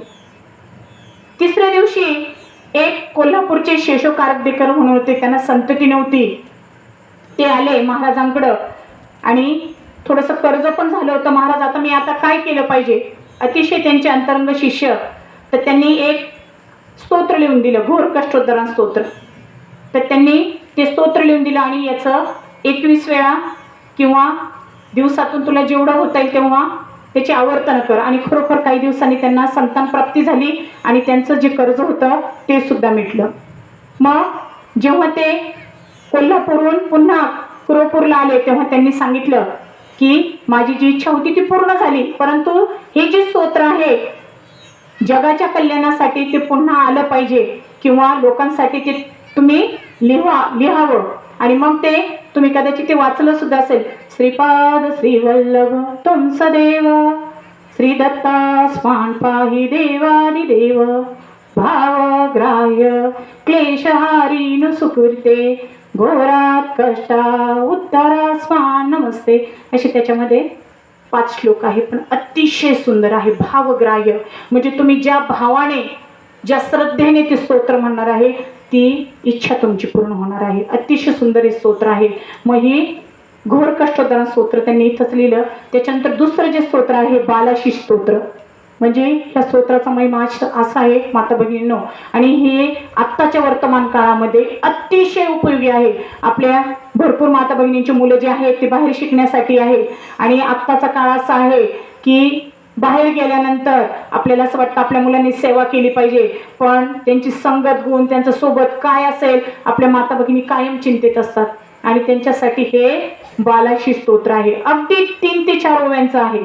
स्वाशेनेदम तत्वेन तोमी शात्रीनंदनम, मोंच मोंच विबुद्धब्बे मो रक्ष रक्ष हरे शिशुम, प्रातर मध्या सायंदिनी काले सर्वता. हे जे आहे की नाही, हे आपण 3ही टाइम वाचू शकतो. असे स्तोत्र एकदम सोपं आहे हे जर बालाशी स्तोत्राचं. आणि विशेष म्हणजे ही सेवा मुलांनी केली तर चांगलंच आहे, पण ही आई वडिलांनी करायची आहे. आई वडिलांनी ह्या स्तोत्राचं जर पठण, मनन, चिंतन, उच्चारण जर केलं तर खरोखर आपल्या मुलांच्या भोवती एक संरक्षण कवच साधलं जातं आणि आपले मुलं वाईट मार्गाला, वाईट संगतीला लागत नाही. त्या स्तोत्राची रचना सुद्धा त्यांनी इथंच केलेली आहे. आणि जो 16अक्षरी जो मंत्र आहे, जो दत्त मार्गातला एक महत्वाचा मंत्र म्हणण्यापेक्षा एक मोक्ष प्राप्तीचा मंत्र, दिगंबरा दिगंबरा श्रीपाद वल्लभ दिगंबरा, तो सुद्धा मंत्र त्यांनी याच ठिकाणी लिहिलेला आहे. असे जर वर्णन करायचं सांगितलं प्रत्येक चातुर्मासाचं तर माता भगिनींना वेळ सुद्धा पुरणार नाही. आपण थोडंसं आता पुढे जाऊ. तर कुरगुड्डी कुरोपूरला 21वां चातुर्मास झाला. आता 22वां चातुर्मास झालं चिखलद्याला. जेव्हा चिखलद्याला स्वामी गेले तेव्हा पुन्हा महामारीची साथ चालू झालेली होती. आणि त्या काळात सुद्धा थोरली स्वामींनी सांगितलं की तुम्ही दुर्गा सप्तशतीचं वाचन करा हवनयुक्त, पण लोकांनी ऐकलं नाही. मग लोकांनी ऐकलं नाही म्हणून ते गावाच्या सीमेवर येऊन बसले. सर्वांनी त्यांना विचारलं की तुम्ही असे का बसले, तर त्यांनी सांगितलं की तुम्ही दुर्लक्ष करताय, महामारीमध्ये हे लोक मरतायत, यांना जीवनदान दिलं पाहिजे. आणि मग लोकांनी त्यांचं ऐकलं आणि दुर्गा सप्तशतीचं हवन केल्यानंतर ती महामारी सुद्धा संपुष्टात आली. आता पुन्हा वेध लागले, दत्तप्रभूंची आज्ञा झाली, आता तुला गरुडेश्वरला जायचंय. शेवटचा चातुर्मास काउंटडाऊन चालू झालं. चातुर्मास शेवटचा, आता तू गरुडेश्वरला जायचंय. आणि जायचं पण माहित नाही आता कसं जायचं. मग गरुडेश्वरला निघाले. जर तुम्ही पाहिलं, आता नाही, आता भरपूर व्यवस्था झालेली आहे. आपण जर गुजरातमध्ये गरुडेश्वरला जर गेलो, आता भरपूर माझ्या माता भगिनींनी नर्मदा परिक्रमा केलेली आहे, त्यांनी त्यांचं गरुडेश्वराचं मंदिराचं तुम्ही दर्शन घेतलेलं असेल. तर त्या गरुडेश्वरला जायचं, पण शूलपाणीचं मोठं जंगल आहे. अलीकडे जंगल, मध्यभागी नदी आणि पलीकडं गरुडेश्वर टेकडीवर. आता जायचं कसं? आणि त्या जंगलातून वाट काढणं, चकवे भरपूर होते, वाट सुधरत नव्हती, कुठं जावं कुठं थांबावं कळत नव्हतं. तितक्यात एक व्यक्ती आली, 2 पुरुष उंचीची व्यक्ती आली, काळे कभिन्न भिल्ल्या अवतारात, आणि सांगितलं, विचारलं, काय पाहिजे महाराज तुम्हाला? काय नाही रे बाबा, मला गरुडेश्वरला जायचंय. बरं चला माझ्या पाठीमागे चला. आणि एवढ्या मोठ्या जंगलामधून वाट काढी त्या व्यक्तीने त्यांना त्या नर्मदा किनारी आणून ठेवलं. त्यांनी विचारलं, तू सांग बरं, खरोखर सांग, तू कोण आहेस? तर तो अश्वत्थामा होता, जो अजूनही चिरंजीव आहे. जे 7 चिरंजीव आहेत त्यांच्यापैकी एक तो अश्वत्थामा होता. त्या अश्वत्थामाने त्याचं खरं रूप दाखवलं आणि तो निघून गेला. आता आपण सर्वजण लहानचे मोठे झालेले, आपण आपल्या सर्वांना माहिती आहे, वासुदेव आणि देवकी मातेच्या पोटी जेव्हा श्रीकृष्ण भगवंताचा जन्म झाला, तेव्हा वासुदेव टोपलीमध्ये घेऊन यमुना पार करत होते आणि ती यमुना सुद्धा दुभंगली आणि ते बरोबर त्यांचं इप्सित कार्य साध्य झालं. तेवढाच एक प्रसंग आपल्याला माहित आहे. पण माता भगिनींनो, पुन्हा दुसऱ्यांदा ही नर्मदा माता जेव्हा गरुडेश्वरला टेंबेस्वामी जायला निघाले, तेव्हा ती नर्मदा माता दुभंगली आणि नर्मदा मातेने पाण्यातून वाट दिली आणि त्या वाटेतून, त्या पाण्याच्या वाटेतून गरुडेश्वरला टेंबेस्वामी पोहोचले. किती म्हणजे किती भगवंताचं सुद्धा नियोजन किती असलं पाहिजे. हे देवी अवतारी पुरुष आहे, पण सगळं नियोजनानुसार घडत होतं. आणि गरुडेश्वरला गेले आणि ओट्यावर बसले, कानात दत्तप्रभूंचा आवाज आला, आता येथेच राहा. म्हणजे बघा, आतापर्यंत कोणत्याही आज्ञेचं त्यांनी उल्लंघन केलेले नाही, कधी प्रश्न विचारला नाही. महाराज म्हटले ते ऐकायचं, नाही ऐकलं तर शिक्षा. व्हॉट व्हाय कधीही विचारलं नाही, फक्त आणि फक्त माझ्या महाराजांची आज्ञा ऐकायची. आता सुद्धा आज्ञा केली, आता येथेच राहा. प्रश्न कधीही नाही विचारला, का करावं, कसं करावं, कुठं करावं, नाही. आणि तिथं ते राहायला सुरुवात केली. आणि जवळपासच्या भरोज बडोदा सगळ्या लोकांना समजलं की टेंबेस्वामींसारखे अधिकारी पुरुष गरुडेश्वरला राहायला आलेले आहे. तर 300-300च्या समूहामध्ये लोक यायचे आणि तिथं मुक्कामी थांबायचे. आता तसं पाहिलं तर आता भरपूर सुविधा आहेत, पण त्या काळात तशा नव्हत्या. मग स्वामींनी काय केलं, तिथं मंडप उभारायचं ठरवलं. आणि मंडप उभारल्यानंतर तिथं एक असा मोठा चिंचेचा कडुलिंबाचा वृक्ष आहे आणि तिथं महाराजांनी थोडेसे पानं तोडले. आणि अजूनही तुम्ही जर गेल्या गरुडेश्वरला तर त्या कडुलिंबाची पानं अजूनही गोड लागतात. तर तिथं मोठा मंडप उभारला. दररोज 200-300 माणसं यायची. त्यांचं सगळ्यांचं महाराज स्वतः आवडीनं करायची. का की माझ्या भक्तांचे प्रश्न मिटले पाहिजे. आता इथलेच मी 2-3 प्रसंग सांगते आणि फक्त तुमचे 10 ते 15 मिनटं घेते. तर तिथं एक महिला आली महाराजांचं दर्शन घेण्यासाठी, परंतु महाराज लांबूनच तिला महिला माता भगिनींना लांबूनच दर्शन द्यायचे. आणि तिने दर्शन घेतलं आणि तिच्या नाकामध्ये छानपैकी नथ होती. आणि घरी गेली. ती घरी गेल्यानंतर तिची नथ काही दिसली नाही. आणि तुम्हाला माहिती आहे, आत्ताच नाही तर पूर्वापारपासून सोन्याचं आता सध्या ते 1,00,000 लाखापर्यंत गेले, पण तरी पण करणं भागच आहे.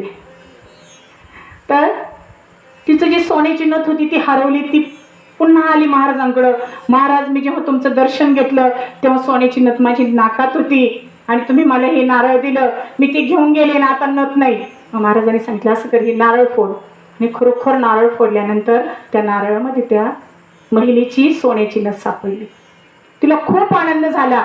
आणि असेच चमत्कार लोकांच्या कानावर जायला लागले आणि लोकांची गर्दी व्हायला लागली. एक सेवक होता आणि तो सेवक काय करायचा, जे लोक येते त्यांना स्वयंपाक बनवावा लागायचा. मग त्याची जी मोठी मोठी भांडी होती तो काय करायचा, नर्मदा किनारी घेऊन जायचा आणि घासायचं ती भांडे. एक मोठं पातेलं घेऊन गेला आणि घासता घासता पुन्हा काय झालं, ते पातेलं वाहून गेलं. पळत पळताना महाराज ते पातेलं आहे ना वाहून गेलं. महाराज म्हटले, अरे एवढं मोठं पातेलं, आता गुजरातवरून बडोद्याला जायचं, भरोसला जायचं, त्याच्यामध्ये किती दिवस लागतील, ते कसं आणायचं, संध्याकाळी लोकांची जेवणाची व्यवस्था करायची, काय करावं. ते नर्मदेच्या किनारी गेले आणि नर्मदा मातेला प्रार्थना केली, माता तू देणारी ना ग, तू भक्तांना सर्व काही देते, मग का बरं माझं पातेलं घेतलं. असं करू नको, मला आता बडोद्याला भरोसला जावं लागेल. किती हक्क, किती अधिकार आणि ती वाणी. आपण समोरासमोर पुरुषांशी, व्यक्तीशी नाही बोलत तर एका नदीशी बोलतोय. तू देणारी ना ग, दे बघू माझं पातेलं. आणि माता भगिनीनो, ते जसं गेलं ते उलट्या पावली परत आलं आणि ते पातेलं काठावर, अक्षरशः त्या सेवकाच्या डोळ्यात अश्रू व्हायला लागले. त्याने दंडवत घातला आणि संध्याकाळचा स्वयंपाक केला. एक सेवक असाच होता, तो काय करायचा, रोज तिथलं झाडून पुसून घ्यायचा आणि तो म्हटला की महाराज तुम्ही सगळ्यांचा उद्धार केला, आता असं करा, माझा पण उद्धार करा. अरे तुझा काय उद्धार करायचा रे बाबा, तू सेवा करतो ना, नक्की तुला त्याचं फळ मिळेल. नाही ते काही नाही, तुम्ही सगळ्यांचा उद्धार करताना माझा पण करा. बरं जा म्हणे. आता महाराजांनी कधीही पायात चपला खडा वगैरे कधीच घातले नाही आयुष्यभर. त्यांनी सांगितलं, जा नर्मदेमध्ये जा आणि 2 मोठे असे लंब दगड असतील, लंबोळे दगड असतील, ते घेऊन ये. बरं दगड आणले आणि महाराज स्वतः त्याच्यावर 1 प्रहर 3 ते 4 तास उभे राहिले. आणि उभे राहिल्यानंतर त्याच्या पादुका तयार झाल्या आणि म्हटले, आता ह्या पादुका तू घरी घेऊन जा आणि त्याची पूजा कर. एखादा असता तर घरी आणले असते तिने, घरी आणून त्याची पूजा केली असते, वैयक्तिक स्वार्थ साधला असता. नको महाराज, ह्या ना इथंच राहू द्या. आणि अजूनही तुम्ही गरुडेश्वरला जर गेल्या तर त्या दगडी पादुका अजूनही बघावयास मिळतात. मग काय मागितलं असं या सेवकाने, महाराज मला असं करा, तुम्ही मला धर्म काया द्या आणि धर्मबुद्धी द्या, म्हणजे माझी शरीराने कधीही पाप करायला नको. पाहतो सेवक काय म्हणतोय, माझ्या शरीराने कधीही पाप करायला नको, माझ्या वाचेने सुद्धा कधी पाप करायला नको, अशी मला बुद्धी द्या. असे कित्येक प्रसंग त्या गरुडेश्वरला घडत होते. लोकांची सतत ये जा चालू होती, पण महाराज कुठेही कमी पडत नव्हते. परंतु आता शरीर साथ देत नव्हतं, कारण ह्या शरीराने आयुष्यभर अनवाणी प्रवास केलेला होता. ऊन वारा पाऊस थंडी कशाचीही तमा बाळगलेली नव्हती, परंतु आता ही शरीर साथ देत नव्हतं. चैत्र महिना उलटला, गुढीपाडव्याचा सण झाला आणि त्यांना अतिसाराचा त्रास सुरू झाला. आणि बघा, पूर्ण आयुष्यामध्ये 2 वेळा सर्पदंश झालेला होता, 3 वेळा महामारी, 2 वेळा महाव्याधी, 2 वेळेला सन्निपात म्हणजे आपले जे त्रिदोष असतात, ते त्रिदोषाचं जर संतुलन बिघडलं की शारीरिक समस्या उद्भवतात, ते सुद्धा झालेलं होतं. त्याच्यानंतर प्लेग झालेला होता, कोड आलेलं होतं.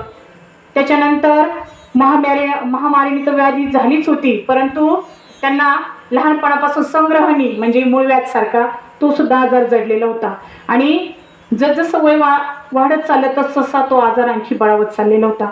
पण माता भगिनींनो, त्यांनी एकदा सुद्धा कधीही औषध घेतलं नाही. माझ्या दत्तप्रभूंची इच्छा, माझे दत्तप्रभू लहानपणापासून माझी वैद्य आहेत आणि ते माझ्यासोबत आहेत, त्यांना काय करायचं ते करू दे, हे शरीरच त्यांचं आहे.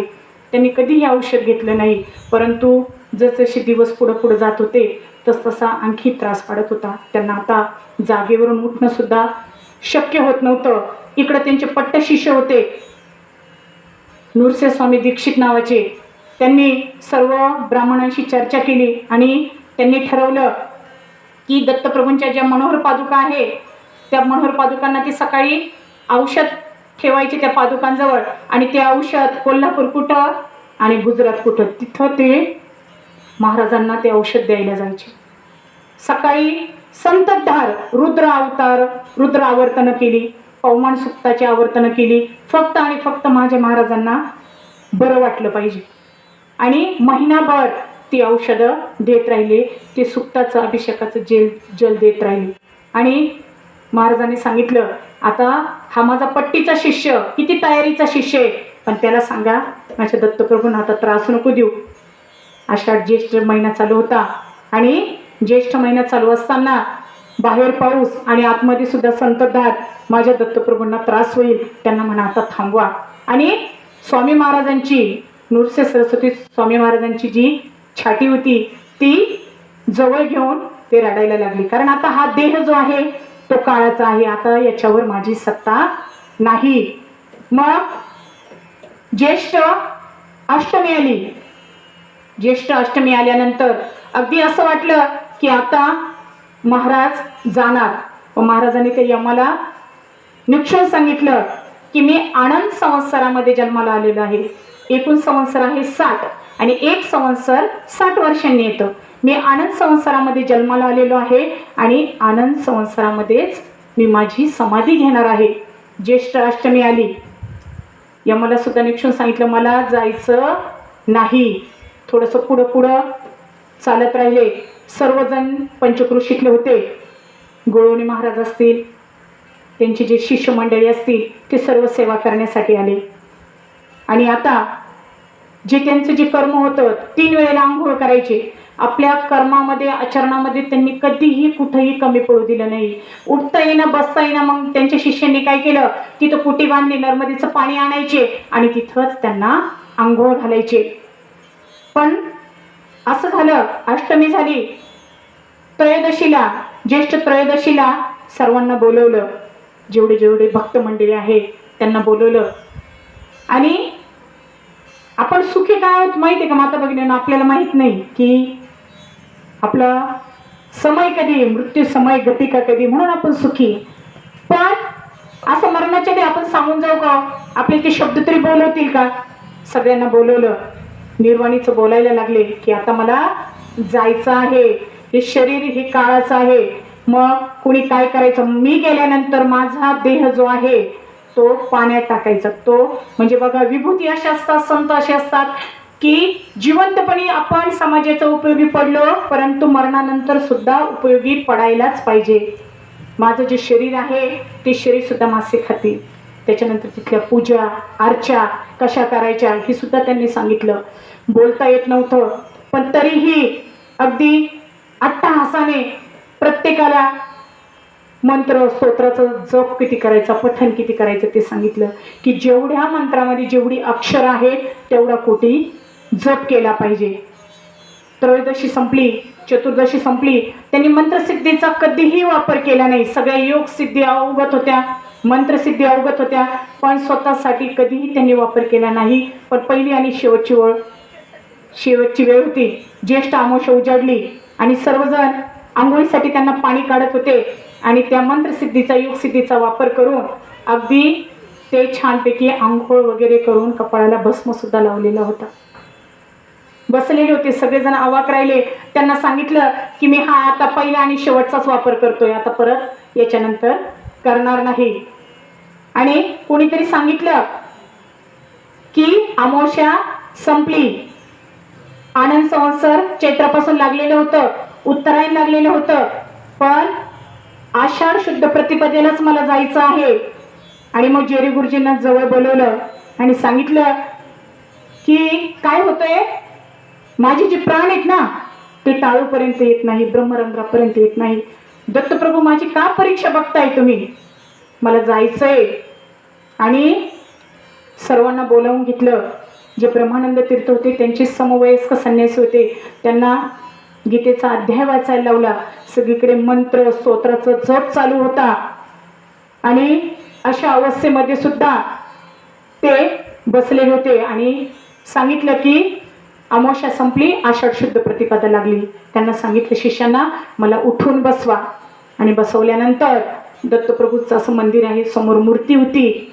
आणि दीर्घ श्वास घेतला, प्रणवोच्चार केला आणि दत्तप्रभूंकडे एकटक मूर्तीकडे पाहत अवधूत चिंतन श्री गुरुदेव दत्त दत्त दत्त आणि आपलं प्राणोत्क्रमण केलं. बघा, म्हणजे फक्त सांगणं किंवा मी हे प्रसंग सांगते एवढं सोपं त्यांचं आयुष्य नव्हतं. याच्यापेक्षा कैक पटीने म्हणजे अगदी शब्दात सुद्धा वर्णन करता येणार नाही असा त्यांचा जीवन परिचय होता. मग तो दिवस होता आषाढ शुद्ध प्रतिपदा, आद्रा नक्षत्र, उत्तरायण. आनंद संवत्सर वार मंगळवार 24 जून 1914 साली त्यांनी आपली समाधी घेतली. आणि